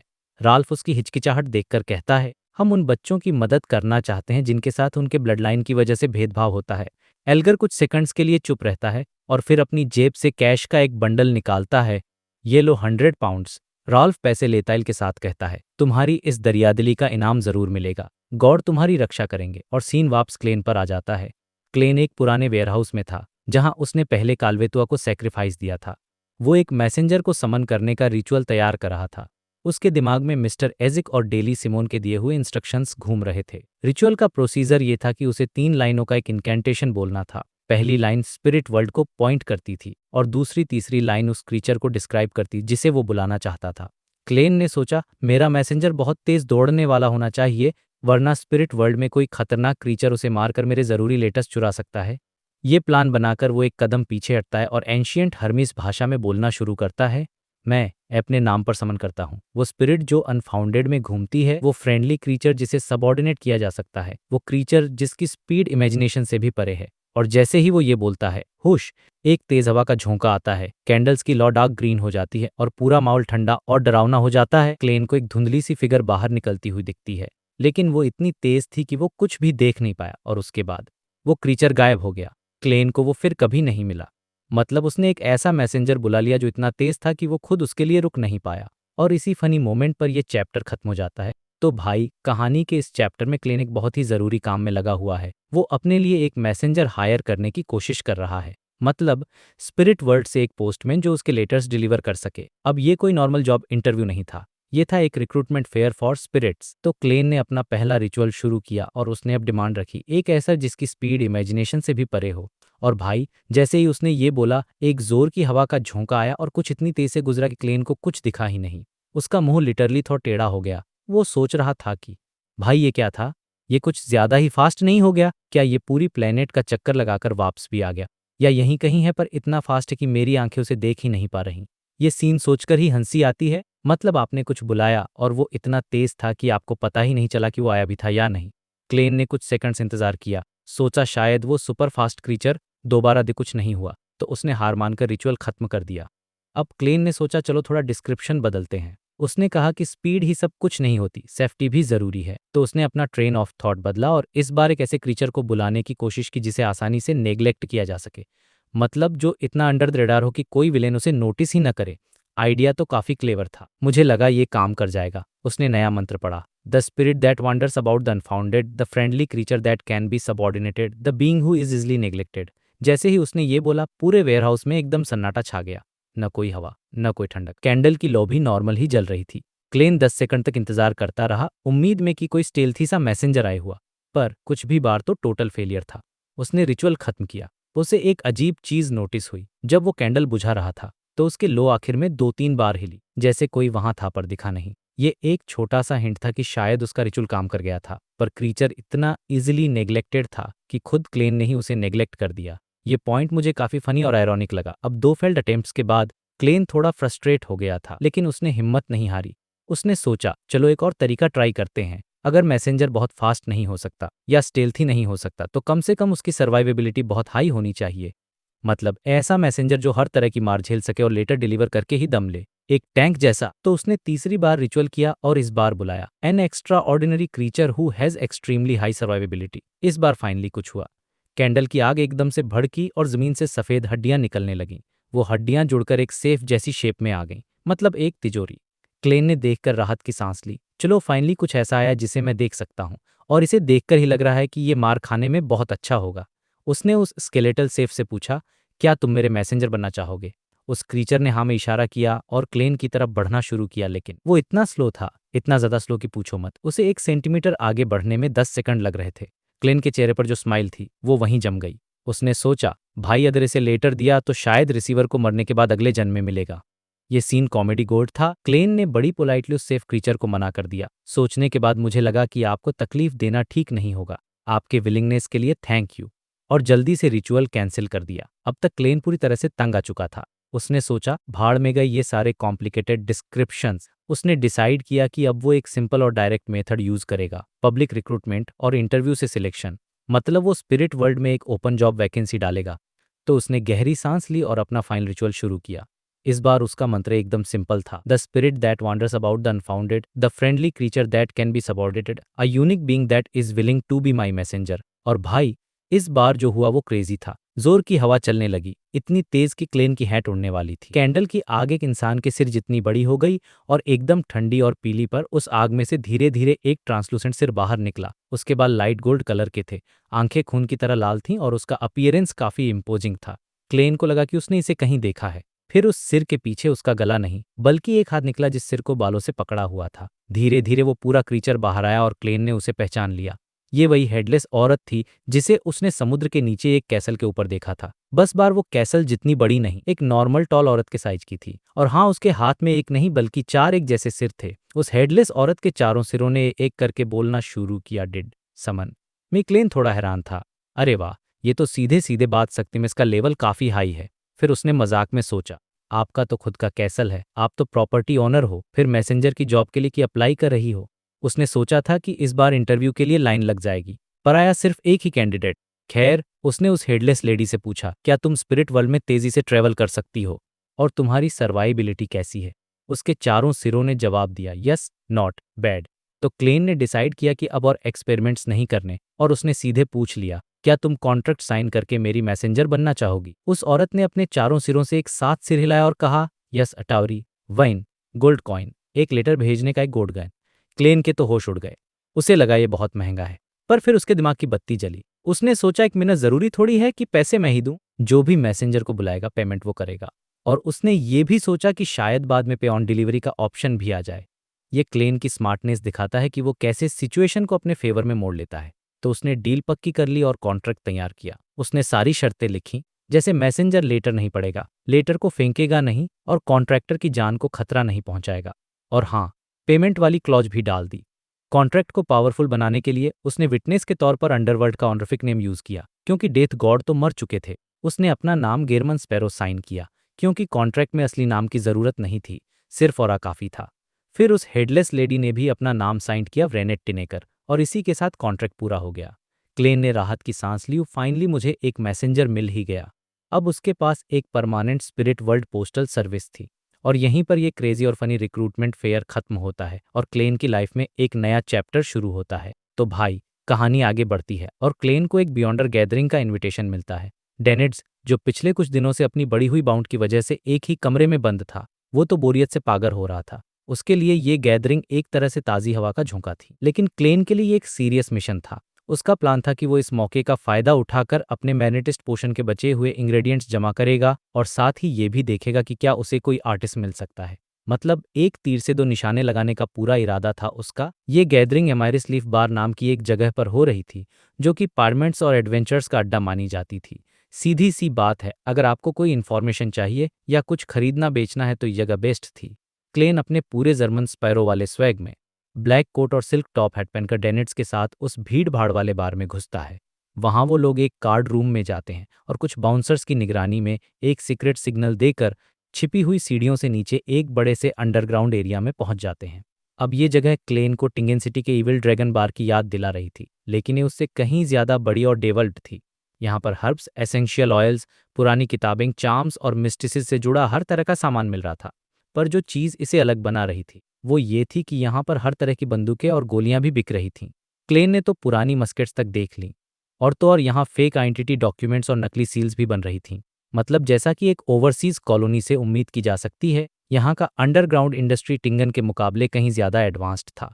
क्लेन ने मन ही मन सोच लिया था कि वो बाद में यहाँ से सी गॉड डोमेन के चार्म्स बनाने के लिए ढेर सारा सामान खरीदेगा, क्योंकि ज्यादा क्वांटिटी में खरीदने पर डिस्काउंट तो मिलता ही है। डेनिट्स, जिसे अपनी भेस बदलने की स्किल्स अब शक होने लगा था, उसने जानबूझकर एक टोपी पहन रखी थी और उसे इतना नीचे कि उसका आधा चेहरा ढक जाए। वो बड़े आराम से क्लेन को अंडरग्राउंड मार्केट के दूसरे कोने में ले गया और एक बंद दरवाजे पर 2 लंबी और 4 छोटी नॉक्स की। दरवाजे के पीछे एक छोटा सा कमरा था जिसमें सिर्फ एक मोमबत्ती जल रही थी। डेनिट्स ने वहां रखे हुए लंबे रोब्स और मास्क की तरफ इशारा करते हुए क्लेन से कहा कि अगर वो चाहे तो भेज सकता है, लेकिन क्लेन ने मना कर दिया। उसने कहा, मुझे इसकी जरूरत नहीं है। अब सोचो उसके दिमाग में क्या चल रहा होगा। वो सोच रहा था कि मैं किंगडम की मिलिट्री का इन्फॉर्मेंट हूँ, चर्च ऑफ स्टॉर्म्स भी मेरी आइडेंटिटी जानती है, तो मुझे किस बात का डर। और अगर किसी पायरेट या एडवेंचरर ने बिना भेस के देखकर मुझ पर हमला करने की सोची भी तो है। ये सोचते ही क्लेन की आंखों के सामने बाउंड रिवॉर्ड्स उड़ते हुए नजर आने लगे। मतलब बंदा खतरे में भी अपना फायदा ही देख रहा था। यही तो जर्मन स्पैरो की पहचान है। डेनिट्स ने यह देखकर मन ही मन मुंह बनाया और एक ब्लैक आयरन मास्क उठाकर पहन लिया। फिर वो दोनों एक बाउंसर के पीछे पीछे एक डिम कॉरिडोर से होते हुए दूसरे कमरे में पहुंचे। ये जगह काफी लेविशली डेकोरेटेड थी। जमीन पर महंगा कारपेट बिछा था, दीवारों पर चमकते हुए लैम्पस्टैंड्स लगे थे। क्लेन ने चारों ओर एक नज़र घुमाई और बिना किसी की मदद के एक लेदर सोफे पर जाकर बैठ गया और अपना एक पैर दूसरे पर रखकर स्टाइल में पीछे झुक गया। उस कमरे में पहले से ही 20 से ज्यादा लोग मौजूद थे।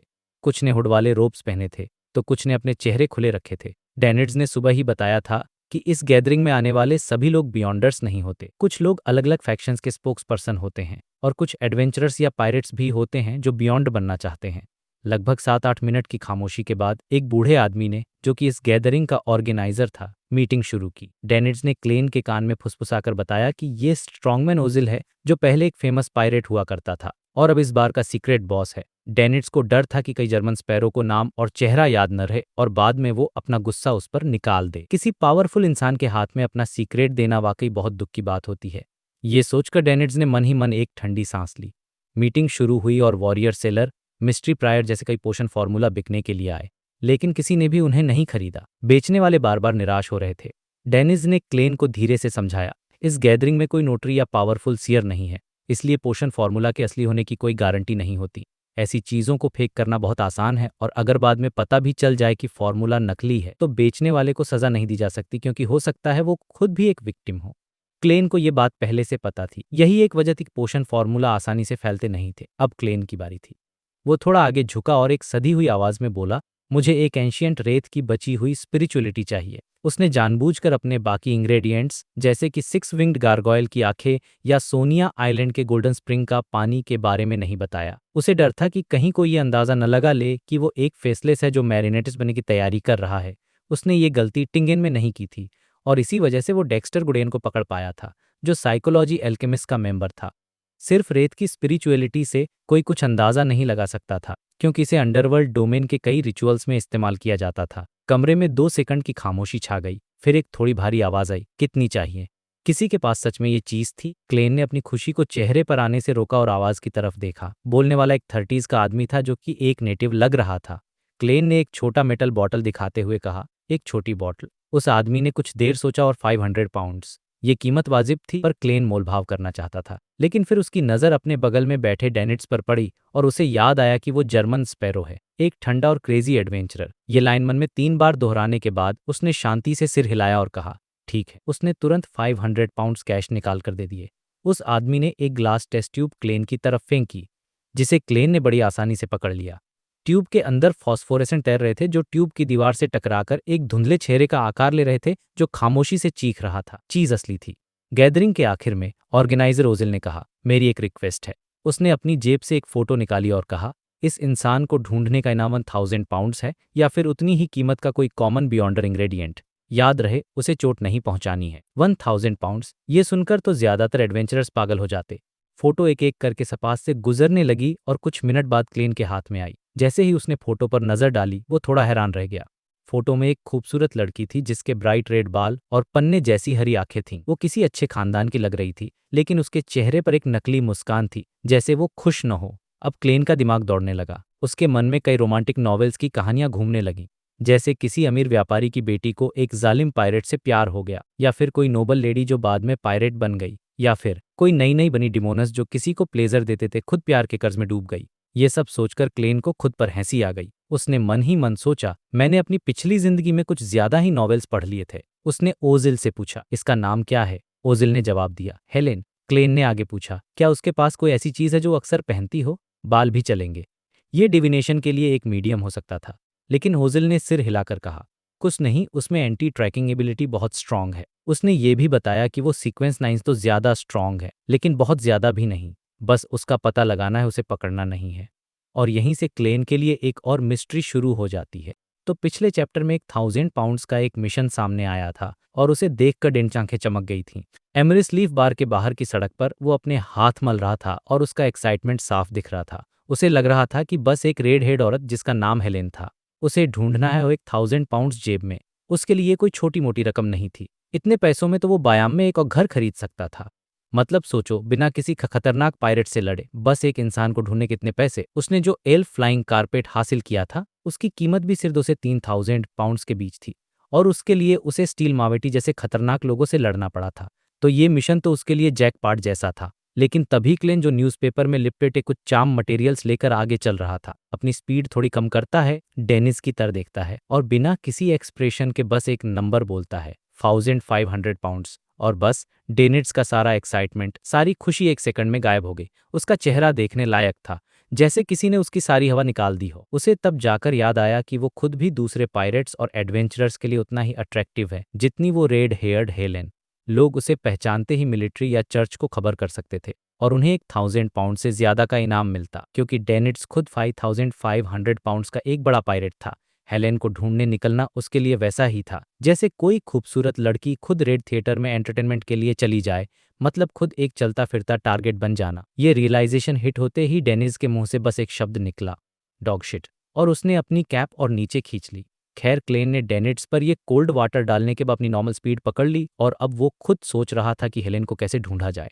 प्रॉब्लम ये थी कि उसके पास डिवाइनेशन करने के लिए कोई मीडियम या ज़रूरी इन्फॉर्मेशन नहीं थी, तो उसे दूसरे तरीकों के बारे में सोचना था। उसके दिमाग में पहला आइडिया आया कि क्यों वो अपने अंडरलिंग्स यानी अपने फॉलोअर्स को पूरे शहर में इन्वेस्टिगेशन के लिए एक्टिवेट कर दे। लेकिन ये काम सिर्फ चर्च, मिलिट्री या पुलिस ही कर सकती थी, यहाँ तक कि लोकल गैंग्स के लिए भी ये मुश्किल था। पर फिर उसे याद आया, अरे हाँ, मैं तो कर सकता हूँ। वो अपसी गॉड काल्वेटुआ था और उसके फॉलोअर्स पूरे बायाम और ब्लू माउंटेन आइलैंड में फैले हुए थे। उसे बस एक रेवेलेशन यानी एक तरह का दिव्य संदेश अपने सभी फॉलोअर्स को देना था और वो सब हेलेन को ढूंढने में लग जाते। लेकिन न फिर क्लेन को अपनी एक्टिंग याद आ गई। क्या एक गॉड सिर्फ एक 1000 पाउंड्स के लिए ऐसा करेगा? इससे उसकी इमेज खराब हो सकती थी। गॉड की भी तो कोई इज्जत होती है भाई। अगर वो असली सी गॉड हो तो शायद उसे फर्क नहीं पड़ता, लेकिन वो तो काल्वेटुआ होने की एक्टिंग कर रहा था और एक्टिंग के रूल्स के हिसाब से उसे गॉड की डिग्निटी बनाए रखनी थी। यहीं पर मुझे लगता है कि क्लेन का कैरेक्टर बहुत इंटरेस्टिंग है। वो पावरफुल होने के बावजूद अपने बनाए हुए रूल्स को फॉलो करता है। तो उसने ये आइडिया ड्रॉप कर दिया। उसके दिमाग में एक और सलूशन था। वो रेडियो ट्रांसीवर को ग्रे फॉग के ऊपर ले जाकर मैजिक मिरर कांटेक्ट करने की कोशिश कर सकता था और उससे हेलेन की लोकेशन पूछ सकता था। लेकिन इसमें भी एक बड़ा रिस्क था कि गलती से कनेक्शन ट्रू क्रिएटर या प्राइमोडियल डीमनेस जैसी खतरनाक एंटिटी से न जुड़ जाए, जिनका एक मैसेज भी उसे पागल बना सकता था। तो सारे आइडियाज सोचने के बाद क्लेन एक किराए की गाड़ी में बैठ गया और डेनिट्स भी उसके पीछे पीछे आ गया। विंड ऑफ एज्योर इन वापस पहुंचकर क्लेन ने डेनिट्स से कहा, अगर तुम्हारी कैप्टन तुमसे सपने में कांटेक्ट करे तो उससे रेड हेयर्ड हेलेन के बारे में पूछना। और फिर उसने एक और बात कही जिसने डेनिट्स को चौंटरिंग में करूंगा। आज रात मॉनिटरिंग डेनिट्स को लगा कि उसने गलत सुना है, आप करेंगे? क्लेन ने बस हाँ में सिर हिलाया। डेनिट्स को एक पल के लिए लगा कि ये क्रेजी इंसान गेरमन स्पैरो दिल से शायद उतना बुरा नहीं है और वो थका हुआ देखकर खुद काम कर रहा है। इसके बाद क्लेन रेडियो ट्रांसीवर और उसके पार्ट्स लेकर बेडरूम में गया, दरवाजा लॉक किया और एक रिचुअल के जरिए सब कुछ ग्रे फॉग के ऊपर फेंक दिया। वहां पहुंचने कोई जल्दी नहीं की। उसने सी गॉड सेप्टर को बुलाया और अपने फॉलोअर्स की प्रेयर्स को सुनने लगा, जैसे कोई बच्चा अपने नए खिलौने के साथ खेल रहा हो। वो कभी कभी उन्हें रिस्पॉन्ड भी कर देता था, लेकिन जब वो ये सब खत्म करने ही वाला था कि उसे एक ऐसी प्रेयर महसूस हुई जो सी गॉड के लिए नहीं थी, बल्कि फूल के लिए थी। क्लेन ने तुरंत अपना ध्यान उस तरफ लगाया। सीन शिफ्ट होता है एनमार्ट हार्बर में, जहां एक कमरे में पर्दे बंद थे। एक एड शीरन नाम का धोखेबाज आदमी, जो क्लासिक ब्लैक रोब पहने हुए था, एक जवान लड़की डेनिस को अपने जाल में फंसा रहा था। ये आदमी एक नंबर का फ्रॉड था, जिसका काम था झूठे कल्ट बनाकर लोगों से पैसे और सेक्स के लिए उन्हें धोखा देना और फिर पुलिस का ध्यान पड़ने से पहले भाग जाना। इस बार वो फूल का ब्लेस्ड होने का नाटक कर रहा था, जो बैकलैंड में काफी फेमस हो रहा था। वो लोगों से झूठा दावा कर रहा था कि द फूल असल में लॉर्ड ऑफ स्टॉर्म्स का ही एक रूप है और दुनिया के अंत में अपने भक्तों को बचाने आएगा। और अपनी बात को सच्चा साबित करने के लिए उसने बैकलैंड से पैसे खर्च करके एक कागज भी खरीदा था, जिस पर द फूल का ऑनरिफिक नेम लिखा हुआ था।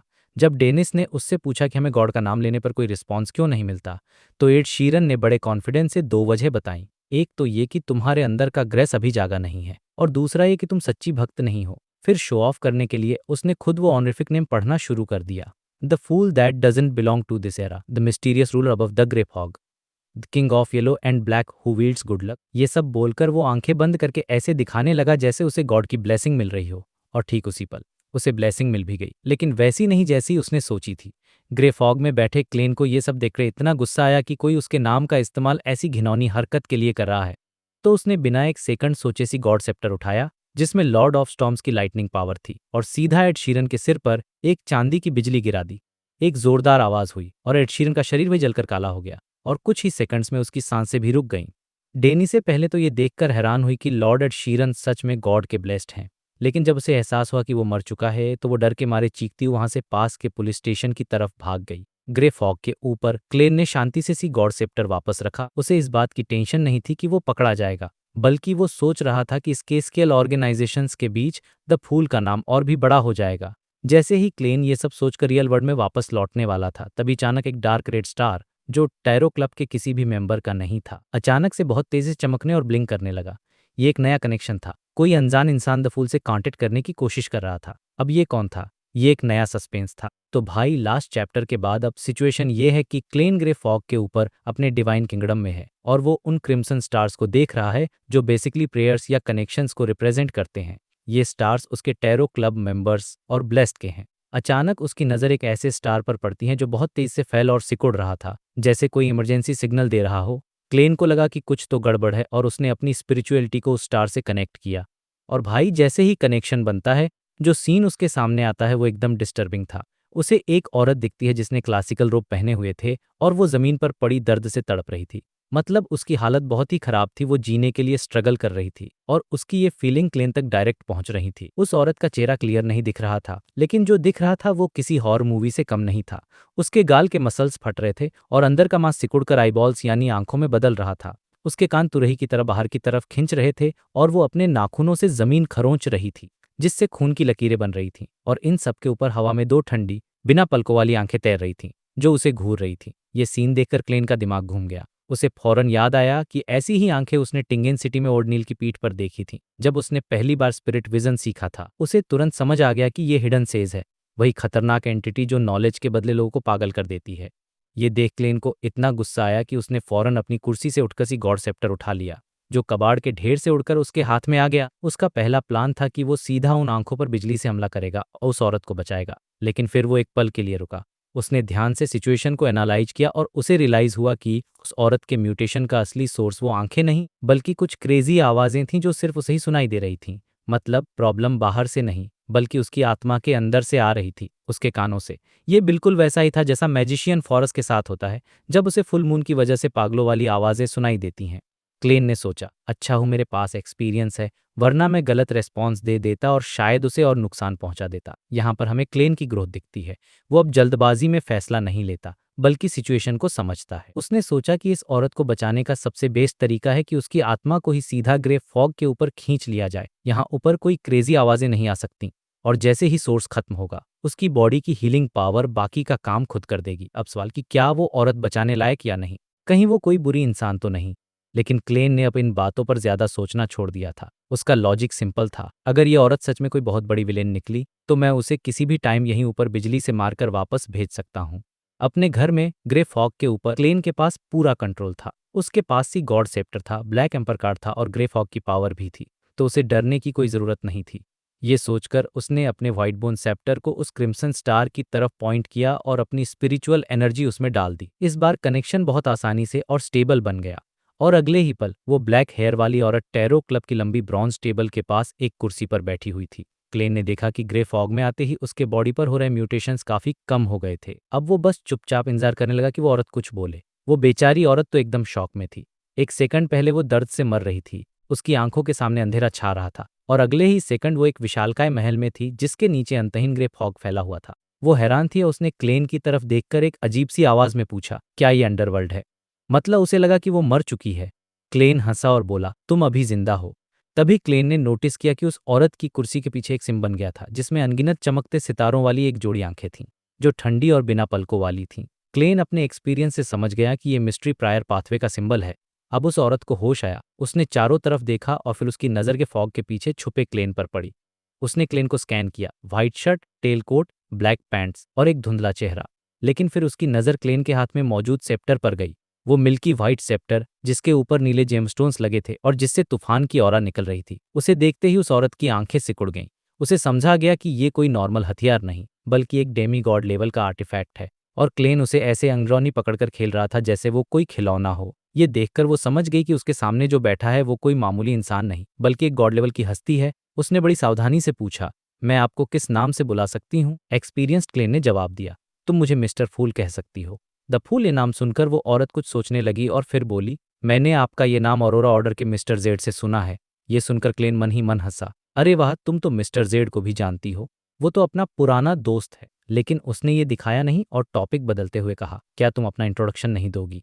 ये तो बेसिक टिकट्स हैं। वो औरत कुछ देर चुप रही, शायद उसे याद आया कि अभी अभी उसके साथ क्या हुआ था। फिर उसने थोड़ी दबी हुई आवाज में कहा, मेरा नाम कैटलिया है और मेरा निकनेम एडमिरल ऑफ स्टार्स है। ये सुनते ही क्लेन हैरान हो गया। Admiral of stars, 7 pirate Admirals में से एक जिसके ऊपर 37,000 पाउंड्स का इनाम है। क्लेन मन में सोचने लगा, भाई साहब, मैंने तो एक चल फिरते खजाने को बचा लिया। ये तो जैकपॉट लग गया। उसने अपनी हैरानी छुपाई और हंसते हुए कहा, क्या ये बताने की जरूरत तुम्हें बचाया है? एडमिरल ऑफ स्टार्स कैटलिया फौरन खड़ी हुई और बोली, आपकी मदद के लिए शुक्रिया। अगर आपको मेरे लायक कोई काम हो तो आप सीधे मुझे बता सकते हैं, जब तक वो मेरे प्रिंसिपल्स के खिलाफ न हो। क्लेन उसकी इस बात से काफी इंप्रेस हुआ। वाह, कितनी सुलझी हुई और एक्सपीरियंस है, सच में एक फेमस पाइट एडमिरल होने लायक है। फिर क्लेन ने सोचा कि उसके टैरो क्लब के बाकी मेंबर्स जब पहली बार आए थे, जस्टिस भोली थी, दसन सीधा सादा था, मैजिशियन को कुछ पता नहीं था और द मून तो घर पर डॉल्स से खेलता था। क्लेन ने मजाक में सोचा कि एमलिन को अगर डेमोनस ट्रिसी मिल जाए तो वो उसे बातों में फंसाकर उसकी सारी डॉल्स बिकवा देगी। खैर, क्लेन ने कैटलिया से कहा, क्या तुम मोसेस एसेटिक ऑर्डर की मेंबर हो? कैटलिया ने कहा। उसे पता था कि मिस्टर फूल से कुछ छुपाना बेकार है। क्लेन ने फिर पूछा, तुमने इस आदमी को गुस्सा दिलाने के लिए क्या किया था? यहाँ क्लेन ने जानबूझकर गाय वर्ड यूज किया ताकि अगर वो हिडन सेज न भी हो तो भी द फूल की इमेज बनी रहे। कैटलिया ने कि वो लोग नॉलेज के पीछे नहीं भागते, बल्कि नॉलेज उनके पीछे भागता है। हिडन सेज जो नॉलेज का ही रूपता है और जब वो उस नॉलेज को जल्दी डाइजेस्ट नहीं कर पाते तो उनका यही हाल होता है, या तो वो सरेंडर कर दें या अपना कंट्रोल खो दें। ये सुनकर क्लेन को नील की याद आ गई। क्लेन ने फिर कैटलिया को ऑफर दिया, अगर अगली बार ऐसा कुछ हो तो तुम मेरा नाम याद कर सकती हो। कैटलिया ये सुनकर थोड़ा झिझकी, लेकिन फिर उसने फायदे और नुकसान को तौलने के बाद हामी भर दी। उसने पूछा कि मिस्टर जेड ने जो ऑनिफिक नेम बताया क्या वो आपका ही है? क्लेन ने हाँ में सिर हिलाया। फिर कैटलिया ने पूछा कि क्या वो इस गैदरिंग में पार्टिसिपेट कर सकती है? क्लेन ने सोचा, बिल्कुल, तुम्हारे पास पैसा है, नॉलेज है, इन्फ्लुएंस, तुम्हारी तो हमें जरूरत है। क्लेन ने उसे परमिशन दे दी और कहा कि वो इस जगह के बारे में किसी को नहीं बताएगी। फिर क्लेन ने बाकी के टैरो कार्ड्स टेबल पर दिखाए और उसे एक कोडनेम चुनने को कहा। कैटलिया ने कार्ड्स को देखा और तुरंत बोली, द हर्मिट, और इस तरह एक powerful pirate admiral tarot club की नई मेंबर बन गई। तो भाई, लॉर्ड ऑफ द मिस्ट्रीज के चैप्टर 565 में आपका स्वागत है और ये चैप्टर सीधा टैरो क्लब की मीटिंग के बाद के एक्शन पर फोकस करता है। कहानी शुरू होती है एडमिरल ऑफ स्टार्स कैटलिया के साथ, जो अभी मिस्टर फूल की मिस्टीरियस दुनिया से अपने कैप्टन्स केबिन में वापस आई है। वो जमीन से उठती है और सीधे अपने सामने लगे हुए फुल लेंथ मिरर के पास जाती है खुद को चेक करने के लिए। और सोचो, फिजिकली तो वो एकदम नॉर्मल लग रही थी, चेहरे पर कोई क्रैक नहीं, कान भी नॉर्मल थे और उसकी डीप पर्पल आंखें भी एकदम शांत थीं, जैसे कुछ हुआ ही न हो। लेकिन असली कहानी तो उसकी आंखों के पीछे चल रही थी, क्योंकि अब वो नॉर्मल से कहीं ज्यादा देख सकती थी। उसे अपनी स्किन के नीचे आंखों जैसे मांस के टुकड़े दिख रहे थे जो अभी पूरी तरह घुले नहीं थे। उसे अपनी सोल बॉडी का दर्द और पागलपन धीरे धीरे कम होता हुआ महसूस हो रहा था। और यही नहीं, उसे अपने आसपास दर्जनों मीटर के एरिया में सब कुछ दिखाई दे रहा था, जैसे डेक साफ करते हुए सेलर्स और न जाने कितनी अजीब इल्यूजनरी चीजें। ये सब उसकी सीक्वेंस 5 कॉन्स्टलेशंस मास्टर बनने की पावर का कमाल था। और मेरे हिसाब से ये सीन बहुत अच्छे से दिखाता है कि एक हाई सीक्वेंस बियॉन्डर की दुनिया कितनी कॉम्प्लिकेटेड और डरावनी होती है। अब कैटलिया का दिमाग जो एनालाइज कर रहा था, वो इस चैप्टर का सबसे जरूरी पार्ट है। वो सोच रही थी कि मिस्टर फूल ने उसे जिस तरह अपनी दुनिया में खींचा, वो किसी डेमीगॉड के सेप्टर या वेपन की पावर से कहीं ज्यादा था। वो पावर एकदम जबरदस्ती वाली और सीक्रेटिव थी, मतलब कोई इसे रोक नहीं सकता था।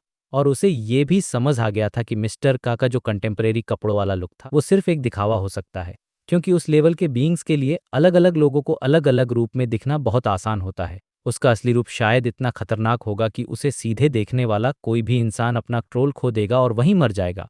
ये थ्योरी सुनकर मेरे तो रोंगटे खड़े हो गए। मतलब मिस्टर फूल की पावर का अंदाजा लगाना भी मुश्किल है। कैटलिया को यह भी शक था कि मिस्टर फूल शायद 7 गॉड्स से भी पुराने एक एंशिएंट गॉड हो सकते हैं जो कैटक्लिज्म से पहले मौजूद थे। ये सारी बातें वो शीशे में खुद को देखते हुए सोच रही थी। और फिर वो अपने गिरे हुए चश्मे उठाकर पहन लेती है, और जैसे ही वो चश्मा पहनती है, उसे दिखने वाली सारी अजीब और डरावनी चीजें गायब हो जाती हैं और दुनिया फिर से नॉर्मल हो जाती है। मुझे लगता है ये चश्मा सिर्फ एक एक्सेसरी नहीं, बल्कि उसकी पावर्स को कंट्रोल करने का एक टूल है। और फिर उसके दिमाग में एक पुरानी याद ताज़ा हो जाती है। उसे एक लंबा फिगर याद आता है, क्वीन मिस्टिक बर्नाडेट का, और उनके शब्द उसके कानों में गूंजते हैं, चली जाओ, तुम्हारी किस्मत मेरे साथ नहीं है। ये लाइन इतनी इमोशनल और पावरफुल थी कि पूछो मत। कैटलिया मन ही मन अपनी क्वीन से पूछती है, क्या यही मेरी किस्मत है, योर मैजेस्टी। मतलब वो टैरो क्लब को अपनी नई डेस्टिनी मान रही थी। और ये सीन कैटिया के कैरेक्टर को एक बहुत ही गहरा इमोशनल टच देता है। अब सीन शिफ्ट होता है और हम पहुंचते हैं ग्रे फॉग के ऊपर बने हुए उस शानदार पैलेस में, जहां हमारा हीरो क्लाइन यानी मिस्टर फूल बैठा हुआ है। वो अपनी उंगलियों से टेबल पर टैप करता है और सारे टैरो कार्ड्स गायब हो जाते हैं। क्लाइन स्ट्रेटेजी बना रहा था कि एडमिरल ऑफ स्टार्स के टैरो क्लब ज्वाइन करने के बाद आगे क्या करना है। वो सोच रहा था कि उसे मरमेड्स को ढूंढने के लिए गॉड्स के पुराने बैटलफील्ड वाले खतरनाक समंदर में जाना पड़ा तो एडमिरल ऑफ स्टार्स को कंट्रोल करना ज्यादा सेफ रहेगा वाइस एडमिरल आइसबर्ग एडविना के साथ कोऑपरेट करने से, क्योंकि एडमिरल ऑफ स्टार्स मिस्टर फूल से डरती है, जबकि एडविना के साथ सिर्फ एक बिजनेस डील होती। ये क्लाइन की स्मार्टनेस दिखाता है। वो हमेशा एक कदम आगे की सोचता है, लेकिन साथ ही उसे एक रिस्क का भी एहसास था। कैटलिया मोसेस्टिक ऑर्डर की मेंबर है, जिनके पास बहुत नॉलेज होती है, और ये चीज मिस्टर फूल के रहस्यमयी इमेज के लिए खतरा बन सकती थी। इसलिए क्लाइन ने डिसाइड किया कि फ्यूचर में वो और भी ज्यादा केयरफुल रहेगा, और जिन सवालों का जवाब उसे पक्का नहीं पता, उनका गोलमोल जवाब देगा, बिल्कुल एक चार्टन या धोखेबाज की तरह। और इस प्रॉब्लम का परमानेंट सॉल्यूशन था खुद को जल्दी से जल्दी इंप्रूव करके एक असली हाई सीक्वेंस बेयॉन्डर बनना, ताकि उसकी पावर और उसका लेवल मैच कर सके। मतलब बंदा सिर्फ दिखावा नहीं करना चाहता, बल्कि सच में उस लेवल पर पहुंचना चाहता है, और यही बात उसे एक बेहतरीन कैरेक्टर बनाती है। अब सीन कट होकर पहुंचता है बैकलैंड में, सेंट सैमुअल कैथेड्रल के नीचे, जहां नाइट हॉक्स का ऑफिस है। एक रेड ग्लव वाला नाइट हॉक हाथ में एक टेलीग्राफ लेकर अपने कैप्टन सोल एश्योर स्वेस्ट के पास आता है, और खबर सुनते ही वहां मौजूद सबका ध्यान उस पर चला जाता है, यहाँ तक कि लियोनार्ड मिचेल का भी, जो अपनी कुर्सी पर पैर रखकर सो रहा था। खबर ये थी कि द फूल से जुड़ा एक नया डेवलपमेंट हुआ है। एक बंदे ने खुद को द फूल का ब्लेस बताकर दूसरों पर ठगने की कोशिश की, और जैसे ही उसने द फूल का नाम लिया, उसके ऊपर आसमान से बिजली की ढेर हो गया। हा हा हा, ये सीन तो सच में कमाल था। कैप्टन सोएस्ट ये सुनकर हंसने लगता है और कहता है, तो द फूल नाम का एक हिडन एक्सिस्टेंस सच में है। लियोनार्ड, जो अब पूरी तरह जाग चुका था, पूछता है, क्या द फूल के पास लाइटनिंग डोमेन की पावर्स हैं? सोएस्ट कहता है, कौन जाने, हो सकता है ये लॉर्ड ऑफ स्टॉर्म्स का ही कोई दूसरा रूप हो, और इसीलिए वो बंदा मारा गया। लेकिन लियोनार्ड को इस केस में कुछ ज्यादा ही इंटरेस्ट आ रहा था। उसने कहा कि हमें टैरो रिचुअल से जुड़े 2 पुराने केस फिर से इन्वेस्टिगेट करने चाहिए, क्योंकि उसे यकीन है कि इनका कनेक्शन द फूल से है। और ये केस थे लेनवस के, जहां ऑरोरा ऑर्डर ने ट्रू क्रिएटर को दुनिया में लाने की कोशिश की थी, जिसे नाकाम कर दिया गया था। कैप्टन सोएस्ट को भी ये आइडिया ठीक लगा, क्योंकि बाकी सारे केसेस के लीड्स बंद हो चुके थे, तो उसने ये केस लियोनार्ड को सौंप दिया। और लियोनार्ड को तो यही चाहिए था, एक ऐसा केस जिस पर कोई ध्यान नहीं दे रहा। मतलब उसे अपनी मर्जी से काम करने की पूरी आज़ादी मिल गई थी। यहाँ पर ऑडियंस को पता है कि लियोनार्ड के अंदर जो ऑल्ड मैन है, वो उसे द फूल यानी क्लाइन तक पहुंचाने हेल्प करेगा, और ये चीज कहानी में एक और सस्पेंस का तड़का लगा देती है। अब कहानी का आखिरी हिस्सा आता है, जो हमें हमारी प्यारी राइटर फॉर्स के पास ले जाता है। बेचारी फॉर्स ठंड में कांपती हुई अपने घर लौटती है, क्योंकि घर पर खाना खत्म हो गया था। उसकी दोस्त एक भगोड़े को पकड़ने के लिए प्रिट्स हार्बर गई थी, और वो कब लौटेगी किसी को नहीं पता। फॉर्स घर में घुसती है और लेटर्स चेक करते हुए अचानक उसकी आंखें चमक उठती हैं। उसके टीचर डोरियन ग्रे का लेटर आया था। उसने ट्रिक मास्टर बनने के बाद सबसे पहला काम यही किया था कि अपने टीचर को लेटर लिखकर खुशखबरी दी थी, और अब जाकर उसका जवाब आया था। लेटर में उसके टीचर ने उसे बधाई दी थी और एक्टिंग के बारे में कुछ ज़रूरी टिप्स भी दिए थे, जैसे कि परफॉर्मिंग और डिसीट पर फोकस करना। टीचर ने यह भी प्रॉमिस किया था कि जब वो पोशन को डाइजेस्ट कर लेगी तो उसे सीक्वेंस सेवन एस्ट्रोलॉजर का फॉर्मूला और कुछ इंग्रेडिएंट्स गिफ्ट में देंगे। ये पढ़कर फॉर्स को बहुत राहत मिली और फिर वो जल्दी से घड़ी देखती है और अपने बेडरूम में जाकर दरवाज़ बंद कर लेती है, क्योंकि वीकली टैरो गैदरिंग का टाइम हो गया था। जैसे ही क्रिम्स लाइट उसकी आंखों में भरती है, वो खुद को उस एंशियंट और मिस्टीरियस पैलेस में पाती है। लेकिन इस बार कुछ अलग था। जैसे ही वो मिस्टर फूल को ग्रीट करने वाली होती है, उसकी नज़र अपनी बगल वाली सीट पर पड़ती है जो हमेशा खाली रहती थी, और वहाँ एक नई मेंबर बैठी थी। एक सिर्फ फॉर्स ही नहीं डी, मिस जस्टिस ऑड्रे भी ये देखकर हैरान थी। और फिर ऑड्रे एक बड़ी मजेदार चीज़ नोटिस करती है। टेबल के एक तरफ सारी लेडीज बैठी थीं और दूसरी तरफ सारे जेंट्स। उसके दिमाग में तुरंत थ्योरीज घूमने लगती हैं। शायद ये मिस्टर फूल के इंटेंशंस के हिसाब में लेडीज राइट में और मिस्टर फूल बीच में, क्योंकि वो इन सबसे ऊपर हैं। और फिर वो मिस्टर वर्ल्ड के बारे में सोचकर मन ही मन हंसती है कि इसका मतलब ये है कि मिस्टर वर्ल्ड न तो मेल है न फीमेल और शायद इंसान भी नहीं। ये ऑड्रे की ओवरथिंकिंग वाली आदत को दिखाता है, जो बहुत फनी लगता है। और इसी क्यूट और फनी मोमेंट के साथ ऑड्रे उठकर कहती है, गुड आफ्टरनून मिस्टर फू, और चैप्टर यहीं खत्म हो जाता है। तो भाई टैरो क्लब की एक और मीटिंग शुरू हो चुकी है, और इस बार माहौल थोड़ा अलग है क्योंकि एक नया मेंबर आया है। जैसे ही सब अपनी अपनी जगह पर बैठते हैं, मिस जस्टिस हमेशा की तरह एक प्यारी सी स्माइल के मिस्टर फूल को ग्रीट करती हैं। क्लेन यानी कि हमारे मिस्टर फूल बस हल्का सा सिर हिलाकर जवाब देते हैं, और वो सोच ही रहे थे कि चलो अब नए मेंबर द हर्मिट को सबसे इंट्रोड्यूस करवाया जाए। लेकिन भाई मिस जस्टिस तो अलग ही लेवल पर खेल रही थीं। उन्होंने रुकने के बजाय तुरंत अपनी नज़र घुमाई और मिस्टर हैंगडमैन को ग्रीट किया। और इंटरेस्टिंग बात यह थी कि इस बार वो टैरो कार्ड्स के ऑर्डर को फॉलो नहीं कर रही थी, बल्कि उस ऑर्डर को फॉलो कर रही थी जिसमें मेंबर्स ने क्लब ज्वाइन किया था। मतलब एक एक करके सबसे ग्रीट करके वो नए मेंबर को खुद ही सबसे मिलवा रही थी। क्लेन ये देखकर मन ही मन इम्प्रेस हो गया। उसने सोचा, यार ये लड़की कितनी समझदार है, उसने मेरा काम कितना आसान कर दिया। स्पेक्टेटर पाथ वाले जब सीरियस होते हैं तो उनका दिमाग सच में बहुत तेज चलता है।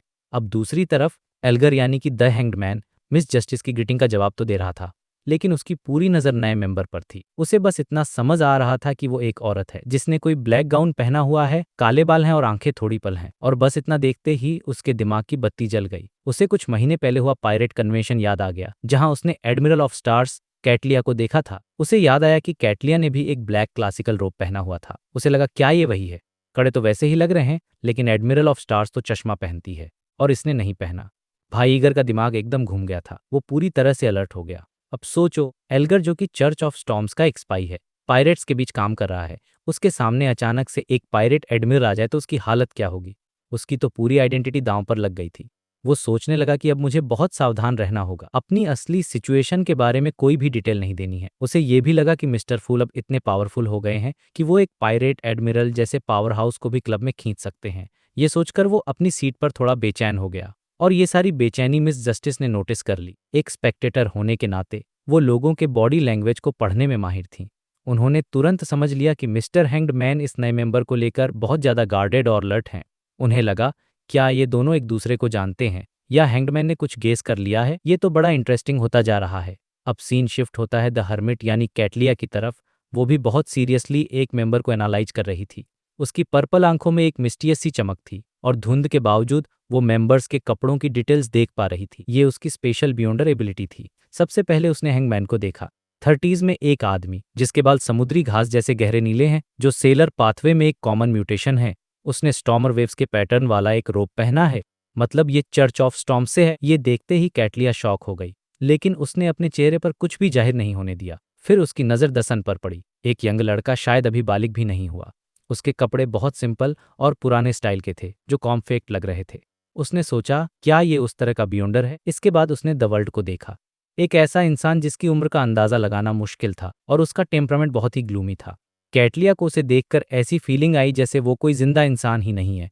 ये देखकर वो और भी हैरान हो गई, क्योंकि ऐसे लोग बहुत रेयर और खतरनाक होते हैं। फिर उसने द मैजिशियन को देखा, जो एक नॉर्मल सी दिखने वाली लड़की थी। लेकिन कैटलिया जानती थी कि जो लोग सबसे नॉर्मल दिखते हैं उन पर सबसे ज्यादा ध्यान देने की जरूरत होती है। और आखिर में उसने द मून को एक यंग लड़का, जो बहुत कैजुअली बैठा था, काले बाल, लाल आंखें, और उसने अर्थ मदर का प्रीस्ट रोब पहना था। कैटलिया ने तुरंत अंदाजा लगा लिया कि ये कॉम्बिनेशन सिर्फ एक ही चीज की तरफ इशारा करता है, एक वैम्पायर। ये सब देखकर कैटलिया के मन में एक ही बात आई, मिस्टर फूल का ये टैरो क्लब सच में कोई मामूली जगह नहीं है। यहाँ तो दो दो चर्चेस के लोग और एक वैम्पायर भी है। इसके बाद कैटलिया ने अपना इंट्रोडक्शन दिया। उसने जानबूझकर एक पुरानी भाषा एंशियंट फेसक में कहा, धर्मिट। ये उसकी तरफ से एक और टेस्ट था, ये देखने के लिए कि यहाँ के लोग कितने नॉलेजेबल हैं। उसने ये भी नोटिस किया कि मिस्टर फूल ने मीटिंग का टाइम बैक ऊन के हिसाब से बताया था, जिसका मतलब था कि क्लब में ज्यादातर मेंबर्स लोएन किंगडम से हैं। लेकिन भाई असली धमाका तो अब होने वाला था।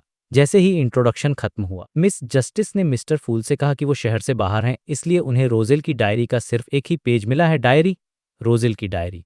ये शब्द सुनते ही कैटलिया के कान खड़े हो गए। वो शॉक मिस जस्टिस की तरफ देखने लगी। उसे याद आया कि किसी ने कहा था कि रोजेल की वो नोटबुक असल में एक डायरी है जिसे उसके अलावा कोई नहीं समझ सकता, और यहाँ मिस्टर फूल उस डायरी को कलेक्ट कर रहे हैं। क्या वो उसे समझने की कोशिश कर रहे हैं? ये ख्याल आते ही कैटलिया के अंदर एक डर सा पैदा हो गया। और फिर जो हुआ, उसने कैटलिया के होश ही उड़ा दिए। जब मिस मैजिशियन और दसन ने भी डायरी के पेजेस और कुछ लेजेंड्स दिए, तो मिस्टर फूल ने उन्हें अपने हाथ में लिया और ऐसे कैजुअली पढ़ने लगे जैसे वो कोई न्यूज़पेपर पढ़ रही हों। कैटलिया की आंख फटी की फटी रह गईं। मिस्टर फूल को रोजेल की डायरी पढ़नी आती है? ये कैसे हो सकता है? वो कौन है? उनकी असली आइडेंटिटी क्या है? ये सोचकर उसके दिल में एक अनजाना सा खौफ पैदा हो गया। उसे लगा कि वो किसी रिवाइव हुए एंशियंट गॉड के सामने बैठी है। उसने तुरंत अपनी नजरें झुका ली और टेबल के पैटर्न को देखने लगी ताकि को उसका शॉक नोटिस न कर ले। लेकिन भाई, एक स्पेक्टेटर और मिस्टर फूल से आप क्या ही छुपा सकते हो? ऑड्रे और क्लेन दोनों ने हर्मिट का ये एक्सट्रीम रिएक्शन नोटिस कर लिया था। क्लेन को भी हैरानी हुई कि उसका रिएक्शन इतना इंटेंस क्यों था। क्या उसका रोजेल की डायरी से कोई खास कनेक्शन है? खैर, इन सब सवालों के बीच क्लेन ने अपना ध्यान डायरी के पहले पेज पर लगाया और इसी के साथ ये चैप्टर खत्म हो गया, लेकिन अपने पीछे बहुत सारे सवाल छोड़ गया। मतलब ये मीटिंग तो भाई नेक्स्ट लेवल की निकली, सस्पेंस और शॉक से भरी हुई। तो भाई, चैप्टर 567 में आपका स्वागत है और इसका नाम है सोर्स ऑफ द मैटर, मतलब हर चीज की जड़। और सच कहूं तो ये चैप्टर लिटरली क्लेन की पूरी कहानी की जड़ को एक्सपोज करने वाला है। तो अपनी कुर्सी की पेटी बांध लो, क्योंकि बहुत बड़े खुलासे होने वाले हैं। तो सीन शुरू होता है क्लेन के साथ, जो रोजेल की डायरी के नए पन्ने पढ़ रहा है। पहला पन्ना 9 अप्रैल का था और रोजेल ने लिखा था कि वो अभी अभी काउंटेस वावरिंका की मास्करेड पार्टी से लौटा है और उसके दिल में एक अजीब सा खालीपन है। वो लिखता है, एक के बाद एक औरतें, वही मोनोटोनस और मैकेनिकल मूवमेंट्स, परफ्यूम की वही सेम स्मेल, और कुछ सेकंड्स के प्लेजर के बदले में मिलती है सिर्फ बोरियत, ई ठंड, खालीपन और नमनेस। मतलब भाई, वो फिलोसफिकल मोड में चले गए थे। रोजेल आगे सोचता, लाइफ में क्या मजा है? क्या जिंदगी का मतलब बस यही सब रोज करना है? नहीं, मुझे इस बुरी हालत से बाहर निकलना होगा। और एंड में एक फनी नोट लिखता है, और हाँ, मुझे खुद को याद दिलाना होगा कि अरेबिक न्यूमरल्स आदत में नहीं लिखने हैं। ये पढ़ते ही क्लेन दिमाग घूम जाता है। वो सोचता है, एम्परर, आप भी कभी कभी खुद पर रिफ्लेक्ट करते हो और ऐसे हिपस्टर जैसी बातें करते हो। ये तो आपकी इमेज से बिल्कुल मैच नहीं करता। मुझे भी ये पढ़कर बहुत हंसी आई। मतलब जो बंदा अपनी ऐशियों के लिए फेमस था, वो ऐसी गहरी बातें कर रहा है। लेकिन असली मज़ तो अगली डायरी एंट्री में था, जो 11 अप्रैल की थी, यानी सिर्फ 2 दिन बाद की। रोजेल लिखता है, काउंटेस वावरिंका ने मुझे एक प्राइवेट सैलून में इनवाइट किया है और उसने बताया कि वहाँ मैडम जूलिया भी होंगी। और फिर वो लिखता है, क्या लोएन की ये कंजर्वेटिव ब्लोंड लड़की जो शादी की वजह से यहाँ आई है, वो भी पार्टिसिपेट करेगी? मैं तो बहुत एक्साइटेड हूँ। और फिर सबसे मज़ेदार लाइन, मैं उसे बेड पर इमेजिन करते हुए बहुत टाइम से सोच रहा हूँ। उम्मीद है उसके हस्बैंड विस्काउंट डेलियन को कोई दिक्कत नहीं होगी। ये पढ़ते ही क्लेन मन ही मन रोजेल को ट्रोल करता है, एम्परर, क्या आप भूल गए कि आपने 2 दिन पहले अपनी डायरी में क्या लिखा था? वाह, कितनी अच्छी बात है ना। मतलब हिपोक्रेसी की भी एक लिमिट होती है यार। ये सीन इतना फनी था कि क्लेन को भी मज़ा आ गया। ये दिखाता है कि रोजेल चाहे कितनी बड़ा जीनियस क्यों ना हो, था तो वो भी एक इंसान ही, अपनी कमजोरियों के साथ। फिर आती है 14 अप्रैल की एंट्री, जहां रोजेल फिर से फिलॉसफी झाड़ रहा है। वो लिखता है, मैं आजकल बहुत ज़्यादा इवेंट्स अटेंड कर रहा हूँ और मेरा शरीर मेरा साथ नहीं दे रहा, लेकिन कोई बात नहीं। और फिर वो खुद को समझाता है, सद मैं अभी जवान हूँ, मुझे अपनी सेहत का ध्यान रखना चाहिए। टेम्परेंस। वो लिखता है कि आर्कियोलॉजिस्ट सीक्वेंस ने उसकी फिजिक को इम्प्रूव तो किया है, लेकिन ये उसकी स्पेशलिटी नहीं है। वो सोचता है कि शायद कुछ अपोथेकरीज से मिलना चाहिए जो बिना साइड इफ़ेक्ट्स वाली दवाइयाँ बना सकें। और फिर वो फिर से डीप थॉट्स में चला जाता है। जब मैं शांत होकर सोचता हूँ तो पता चलता है कि करने के लिए बहुत कुछ है। इंसान हमेशा इच्छाओं से बैधा रहता है और जो ज़रूरी है उसे देख नहीं पाता। मैं यहाँ ट्रांसमाइग्रेट क्यों हुआ? मेरे सिर के ऊपर इस कॉस्मॉस में सीक्रेट्स छिपे हैं। मेरा असली कॉन्शियसनेस कहाँ से आया? ये पढ़कर क्लेन मन ही मन हंसता है और सोचता है, एम्परर, क्या आप मुझे ये समझा रहे हो कि काम से पहले एक परवट, काम के बाद एक फिलोसफर होने का क्या मतलब होता है? ही, तो आपको भी इन चीज़ों की चिंता होती है। मुझे तो लगा था कि आप इन मामलों में फिक्स हो चुके हो और क्लेन शुक्र मनाता है कि रोजेल ने अपने बच्चों को चाइनीज नहीं सिखाई, वरना वो ये डायरी पढ़कर अपने बाप के बारे में क्या सोचते। अब तक तो सब मजे में चल रहा था। क्लेन के लिए रोजेल की डायरी एक नॉलेज की किताब और एक जोक्स का कलेक्शन दोनों थी। लेकिन अब जो आने वाला था वो क्लेन की पूरी दुनिया हिलाने वाला था। जैसे ही क्लेन अगला पन्ना पलटता है, डेट थी 2 अक्टूबर। रोजेल ने लिखा था, जराथुल मुझसे फिर मिलने आया। यहाँ से मामला सीरियस हो जाता है। अब जब मैं एक डेमीगॉड बन गया हूँ तो वो चाहता है कि मैं अपना एक वादा पूरा करूँ। वो चाहता है कि मैं चर्च से एक खतरनाक सील्ड आर्टिफैक्ट चुराऊं। और फिर वो लाइन आती है जिसने क्लेन के होश उड़ा दिए। वो एक ग्रेड 1 सील्ड आर्टिफैक्ट है, फोर्थ एपक की एंटीगोनस फैमिली की नोटबुक। ये पढ़ते ही क्लेन की फटी की फटी रह जाती हैं। उसके दिमाग में बिजली कौन जाती है, ये वही नोटबुक है। ये वही नोटबुक है जो बाद में सीक्रेट ऑर्डर ने खोदी थी, जिसकी वजह से ओरिजिनल क्लेन मोरेटी की मौत हुई थी। और जिसकी वजह से वो यानी झोमिंगरुई इस दुनिया में क्लेन मोरेटी के शरीर में जाग पाया था।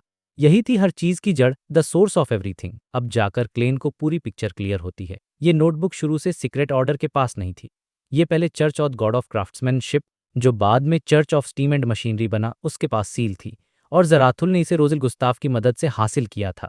अब क्लेन के दिमाग में सारे डॉट्स कनेक्ट होने लगते हैं। वो सोचता है, क्रीपिंग हंगर के अंदर जो सीक्रेट ऑर्डर का मेंबर था वो जराथुल से इतना क्यों डरता था। वो कहता था कि जराथुल एक अमर और एबनॉर्मल मॉन्स्टर है। क्या इसका मतलब यह है कि जराथुल को नोटबुक से फायदा तो मिला, लेकिन कोई एक्सीडेंट हो गया और वो एक मॉन्स्टर बन गया, और इसी वजह से बाद में एंटीगोनस फैमिली की नोटबुक खो गई।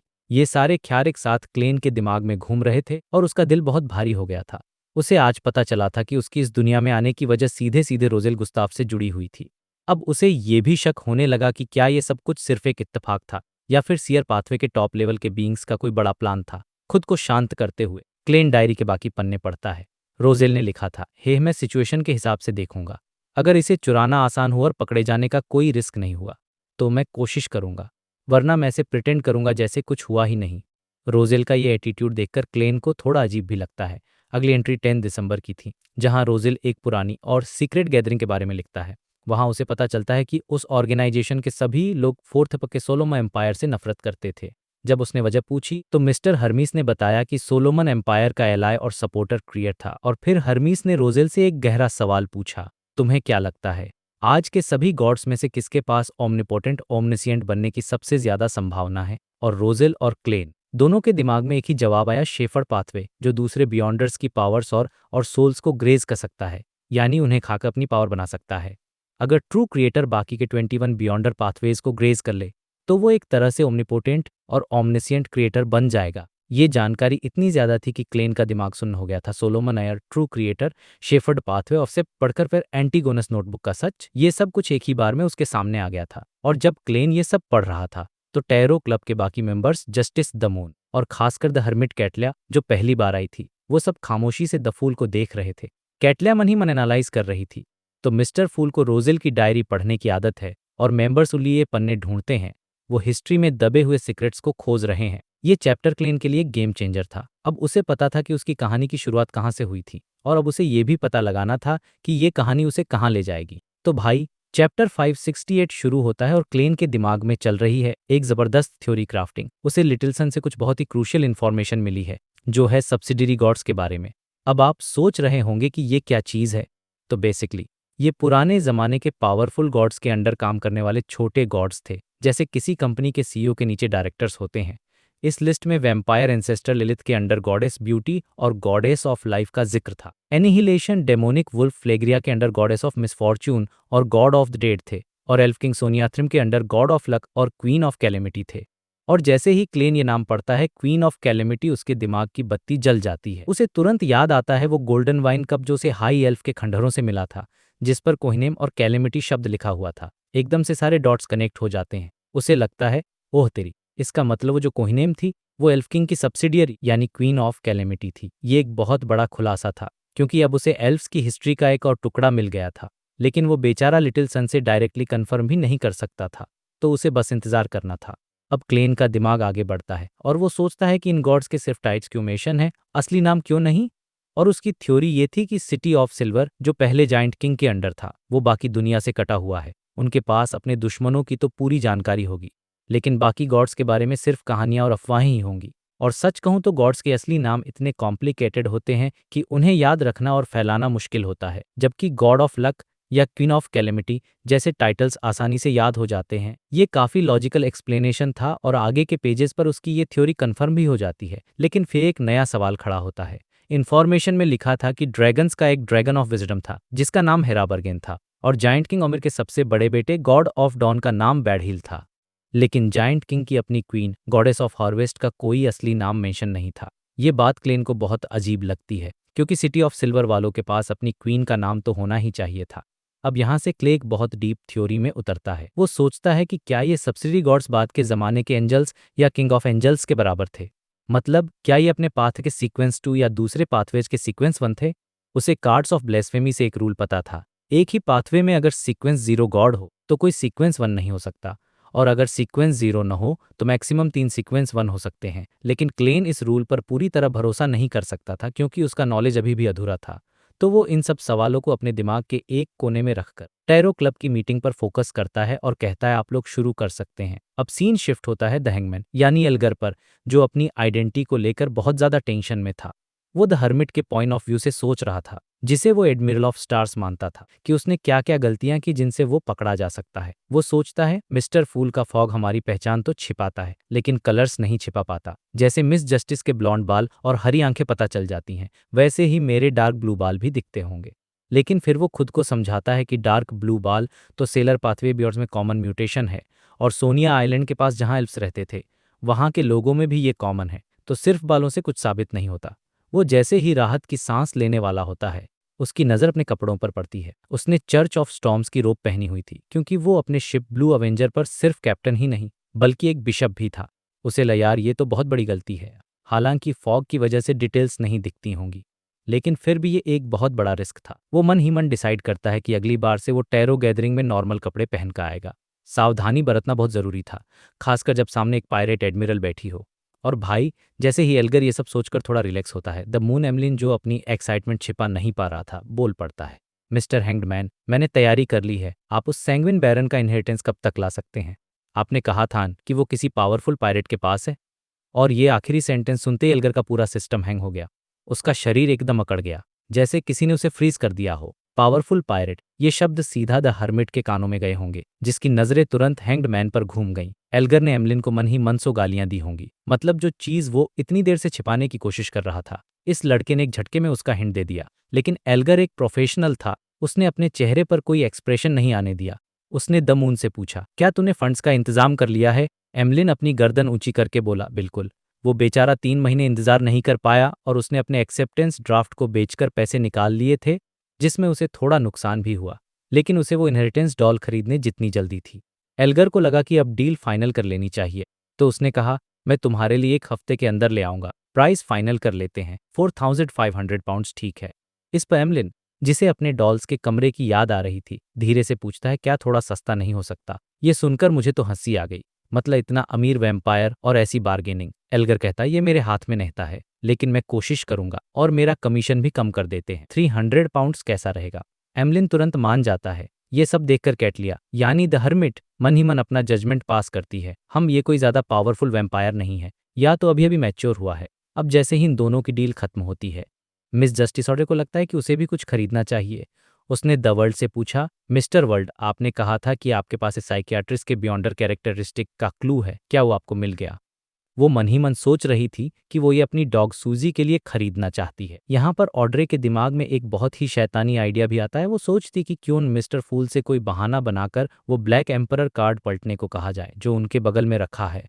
उसे लगा था कि द हर्मिट को कार्ड्स ब्लेस्फेमी के बारे में पता है, और कार्ड देखते ही वो शौक में अपने असली इमोशंस और राज उगल देगी। लेकिन फिर वो इस आइडिया को ड्रॉप कर देती है, और ये सीन दिखाता है कि ऑड्रे कितनी मैच्योर हो गई है। उसे एहसास होता है कि मिस्टर फूल के लिए फैसले लेना उसका काम नहीं है। अगर उन्हें कार्ड दिखाना होता तो वो खुद दिखाते। इस तरह वो टैरो क्लब और खुद कृति अपनी जिम्मेदारी दिखाती है।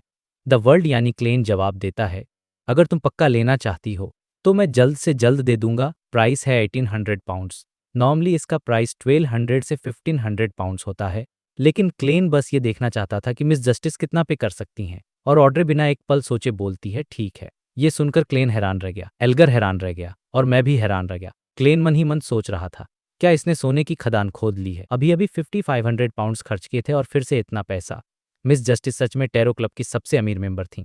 अब आखिर में बेचारा लिटिल सन डेरिक, जो मिस जस्टिस से सीख कर हाथ उठाता है, वो पूछता है, आप में से किसी के पास रेडियन स्पिरिट पैक ट्री का फ्रूट है?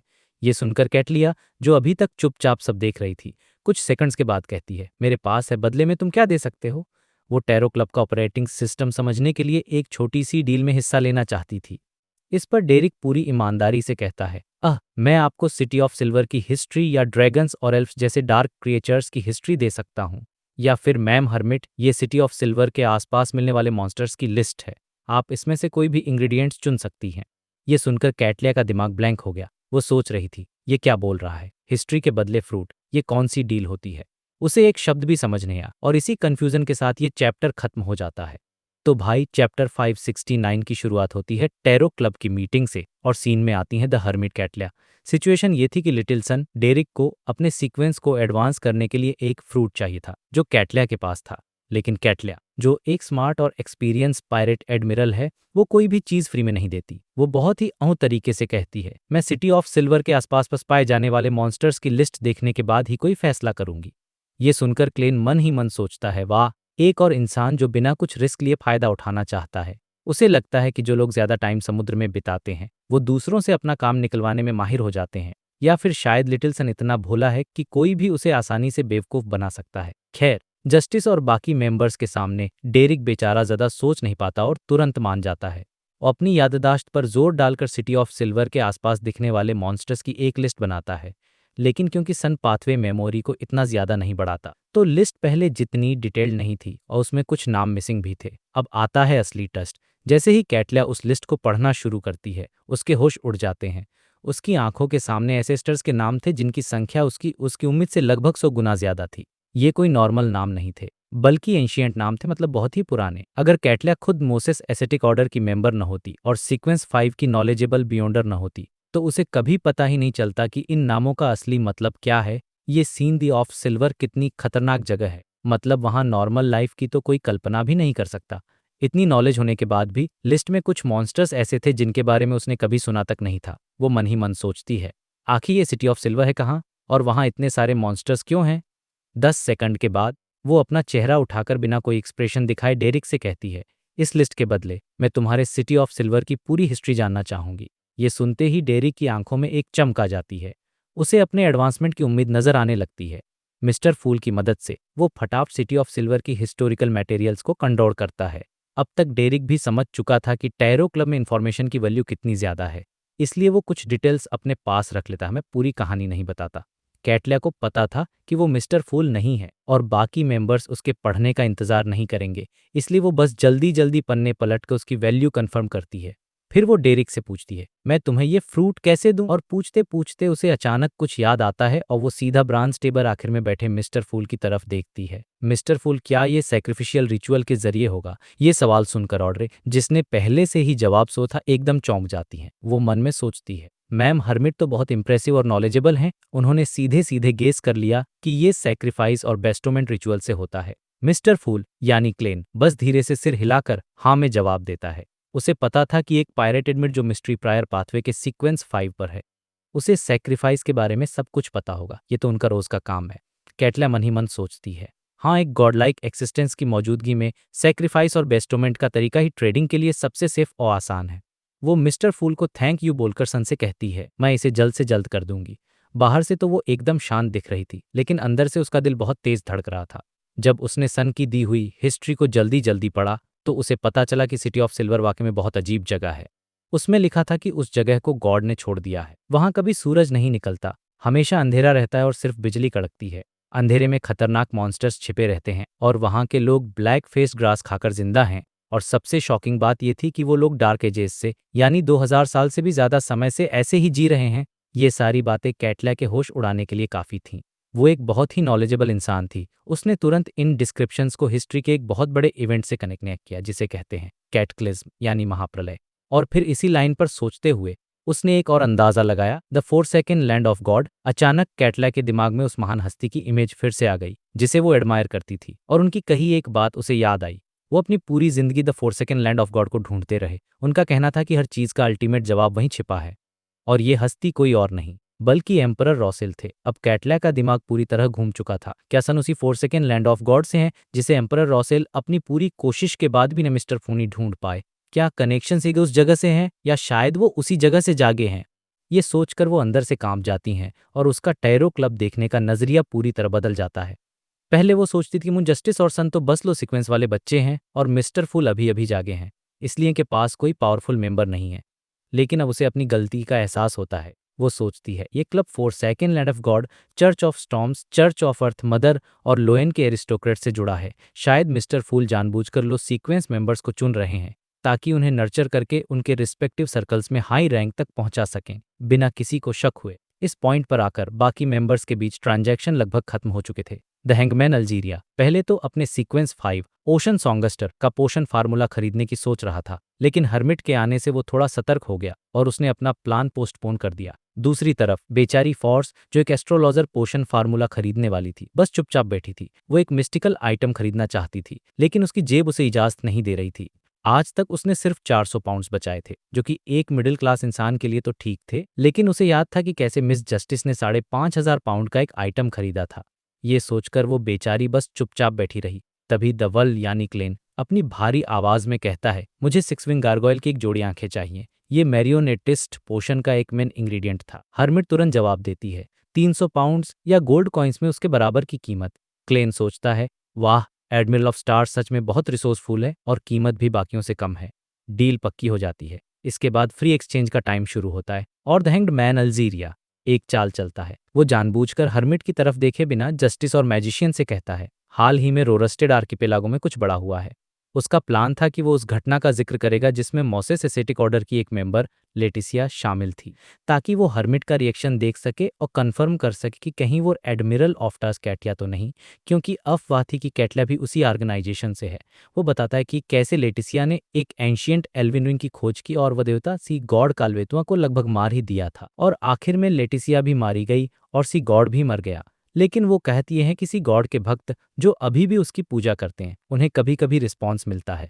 जैसे ही कैटलिया सुनती है कि काल्वेतुआ मर चुका है लेकिन फिर भी रिस्पॉन्स आ रहा है, उसका दिमाग घूम जाता है। उसे अचानक पिछली मीटिंग का एक सीन याद आता है जब मिस्टर फूल ने उसे ग्रे फॉग के ऊपर खींचा था, तो उनके हाथ में एक दूधिया सफेद रंग का राजदंड यानी सेप्टर था, जिसके सिरे पर नीले रंग के जेम्स लगे थे, और सबसे इंपॉर्टेंट उस सेप्टर से एक डिवाइन ऑरा निकल रहा था जो बिल्कुल ओशन और स्टॉर्म जैसा था। ये ख्याल आते ही कैटला झटके से अपना सिर घुमाकर उस धुंध में लिपटे हुए मिस्टर फूल की तरफ देखने लगती है और उसकी आंखें शौक और हैरानी से भर जाती हैं। तो भाई चैप्टर 570 की शुरुआत होती है टैरो क्लब की मीटिंग के अचानक से इंटेंस हो जाने से।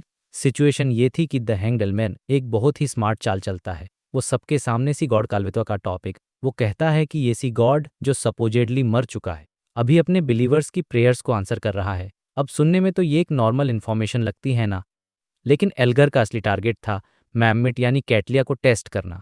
वो जानना चाहता था कि हर्मिट का इस मामले से क्या कनेक्शन है। लेकिन भाई उसके बाद जो हुआ उसने पूरा गेम ही पलट दिया। जैसे ही एल्गर ने ये बात बोली, मैम हमिट ने अचानक से एक सेकंड के लिए मिस्टर फूल की तरफ देखा, बस एक हल्की सी नजर, लेकिन इस एक नजर ने सब कुछ बदल दिया। ऑड्री यानी हमारी मिस जस्टिस, उसकी निगाहें बहुत तेज हैं। उसने ये छोटा सा मोशन फौरन पकड़ लिया और उसके दिमाग की बत्ती जल गई। उसने सोचा, वेट मिनट, काल्वेतुआ मर चुका है। वो बिलीवर्स को रिप्लाई कर रहा है और हर्मिट मिस्टर फूल को देख रही हैं। इसका मतलब ओ माय गॉड, क्या मिस्टर फूल ही हैं जो काल्वेतुआ बनकर रिप्लाई कर रहे हैं? और ये सोचते ही उसकी आंखों में एक अजीब सी चमक आ गई और वो भी एक्साइटमेंट में मिस्टर फूल की तरफ देखने लगी। अब सीन सोचो, हर्मिट देखा, फिर जस्टिस ने देखा। एल्गर जो पहले से शक कर रहा था, उसके लिए तो ये एक फुल ऑन कन्फर्मेशन था। उसका शक यकीन में बदल गया कि नया सी गॉड और कोई नहीं बल्कि मिस्टर फूल ही हैं, तो वो भी मिस्टर फूल की तरफ देखने लगा। अब जब क्लब के 3 इंपॉर्टेंट मेंबर्स एक साथ अजीब तरह से मिस्टर फूल को घूर रहे थे, तो बाकी सब भी कंफ्यूज हो गए। फोर्श और एमलिन को लगा कि जरूर कोई बहुत बड़ी सीक्रेट बात है जो उन्हें नहीं पता। उन्होंने भी गेस करना शुरू कर दिया कि जरूर मिस्टर फूल का इसी गॉड के मामले से कोई लेना देना है, और वो भी उस लंबी ब्रॉन्ज टेबल के एंड बैठे मिस्टर फूल को देखने लगे। बेचारा डेरिक, जिसे काल्वेतुआ बारे में कुछ पता ही नहीं था, उसने बस देखा कि सब एक तरफ देख रहे हैं, तो वो भी भेड़चाल में उनके साथ हो लिया। और सबसे आखिर में द वर्ल्ड यानी क्लाइन का पपेट एक सेकंड लेट, जैसे कुछ सोच रहा हो, उसने भी अपनी नज़र मिस्टर फूल पर टिका दी। मतलब लिटरली पूरा का पूरा क्लब अचानक से खामोश हो गया था और सबकी नजरें सिर्फ एक ही शख्स पर थीं, द फूल। अब आते हैं हमारे हीरो क्लाइन पर। उसकी क्या हालत होगी सोचो। वो मिस्टर फूल बनकर शान से बैठा था, लेकिन अंदर से उसकी बैंड बजी हुई थी। उसको समझ आ गया था कि हर्मिट के एक छोटे से रिएक्शन ने उसका राज फाश कर दिया है। अब सवाल ये था कि वो क्या रिएक्ट करे। क्या वो सीधा सीधा मान ले या ऐसे प्रिटेंड करे जैसे कुछ हुआ ही नहीं। अगर वो सीधा हाँ बोल देता तो एक गॉड का जो मिस्टेक है वो कम हो जाता, और अगर ना बोलता तो वो झूठा साबित हो जाता। उसको द फूल का पर्सोना मेंटेन करना जो हमेशा मिस्टीरियस और फैथबल रहता है। तो क्लाइन ने बहुत सोच समझकर एक रास्ता निकाला। उसने डिसाइड किया कि वो ना तो हाँ कहेगा, वो इस बात को ना एडमिट करेगा ना डिनाई, लेकिन वो एक ऐसी बात कहेगा जिससे गेस करने वाले और कंफ्यूज हो जाएं और जिनको शक है उनको लगे कि हाँ, मिस्टर फूल कितने नॉलेजेबल हैं। इस प्लान के साथ क्लाइन जो कुर्सी पर आराम से बैठा था हल्का सा मुस्कुराया। उसकी आवाज में एक अजीब सा आराम और बेपरवाही थी, जैसे ये सब उसके लिए बहुत छोटी बात हो। उसने कहा, काल्वेतुआ एक डेमीगॉड बना था कैलेमिटी कोहिनेम के पीछे छोड़े एक रैली की मदद से। बूम। कहानी में एक नया ट्विस्ट। उसने डायरेक्ट जवाब नहीं दिया, बल्कि एक और बड़ा राज सबके सामने रख दिया। ये सुनते ही सबके दिमाग में अलग अलग ख्याल आने लगे। कैटलिया को लगा, जैसा मैंने सोचा था। मिस्टर फूल ने सीधा जवाब भी दे दिया और एक नया सीक्रेट भी बता दिया। ये कैलेमिटी कोहिनेम कौन है और मिस्टर फूल के पास वो रेलिक कैसे आया, वो उसी गॉड के बिलीवर्स को जवाब दे रहे हैं। उनका असली मोटिव क्या है। जितना वो सोचती उतना ही उसे मिस्टर फूल एक ऐसी पहेली लगते जिसे सुलझाना नामुमकिन था। उसे लगा तो गॉड्स के लेवल की लड़ाई है जिसमें वो एक छोटा सा हिस्सा है। दूसरी तरफ एल्गर का दिमाग अलग ही डायरेक्शन में चल रहा था। वो बहुत खुश था कि उसका अनुमान सही निकला। इसका मतलब था कि समुद्र में अब उसे मिस्टर फूल का डायरेक्ट प्रोटेक्शन मिल सकता था। लेकिन उसे एक नया डर भी सताने लगा। अगर हर्मिट इतनी पावरफुल और नॉलेजेबल है तो टैरो क्लब में उसकी वैल्यू कम हो जाएगी। इसलिए उसने फौरन डिसाइड किया कि अब वो अपना फोकस चर्च की तरफ शिफ्ट करेगा, क्योंकि वो एक ऐसी फील्ड थी जहां हर्मिट उसे रिप्लेस नहीं कर सकती थी। और हमारी प्यारी ऑड्री, वो तो खुशी से फूली नहीं समा रही थी। उसको बहुत प्राउड फील हो रहा था। उसके लिए ये इस बात का सबूत था कि मिस्टर फूल धीरे धीरे अपनी असली पावर में वापस आ रहे हैं, और सी गॉड को रिप्लेस करना उसी प्लान का एक हिस्सा था। अब वो समुद्र में ट्रेवल करते वक्त डायरेक्टली मिस्टर फूल से प्रे कर सकती थी और उसे जवाब भी मिलेगा। ये एक ऐसी प्रिविलेज थी जो बड़े बड़े प्रिंस को भी नसीब नहीं होती। एमलिन को इन सब से कोई खास मतलब नहीं था। उसके लिए यह सब उसके सैंग्विन को बचाने के मिशन से अलग था। और डेरिक बेचारा कोहिनेम का नाम सुनकर क्वीन ऑफ टी के बारे में सोचने लगा, लेकिन उसे आगे कुछ याद नहीं आया। जब सब अपने अपने ख्यालों में डूबे हुए थे, द वर्ल्ड ने खांस कर सबका ध्यान अपनी तरफ खींचा। उसने एक रेड हेयर्ड लड़की हेलेन की पिक्चर सबको दिखाई और पूछा कि क्या कोई उसे जानता है। उसका मेन टारगेट आजाद समुद्र के दो एक्सपर्ट्स थे, एल्गर और हर्मिट। और जैसा कि एक्सपेक्टेड था, मैम हर्मिट ने उसे फौरन पहचान लिया। उसने बताया, ये रेड हेयर्ड हेलेन है। वो इंटिस के साउरन फैमिली से हैं और उसे एलिमेंट मेडन ट्रेसी ने एब्डक्ट कर लिया था। ये इंफॉर्मेशन सुनते ही माहौल फिर से बदल गया। फोर्श, जो एक नॉवेलिस्ट है, उसके दिमाग में एक जबरदस्त स्टोरी का आइडिया आ गया, एक पायरेट और एक नोबल लेडी की कहानी। और एल्गर को हर्मिट की आइडेंटिटी पर और भी ज्यादा शक होने लगा, क्योंकि उसे इंटिस के बारे में भी इतनी डीप नॉलेज थी। इसके बाद चैप्टर के एंड में ऑड्री थोड़ी हिम्मत जुटाकर माइंड ड्रैगन के बारे में पूछने का डिसाइड करती है। उसे थोड़ी हिचकिचाहट हो रही थी क्योंकि हर्मिट एक नई मेंबर थी, लेकिन उसने आखिरकार पूछ ही लिया। और यहीं पर चैप्टर 570 खत्म हो जाता है।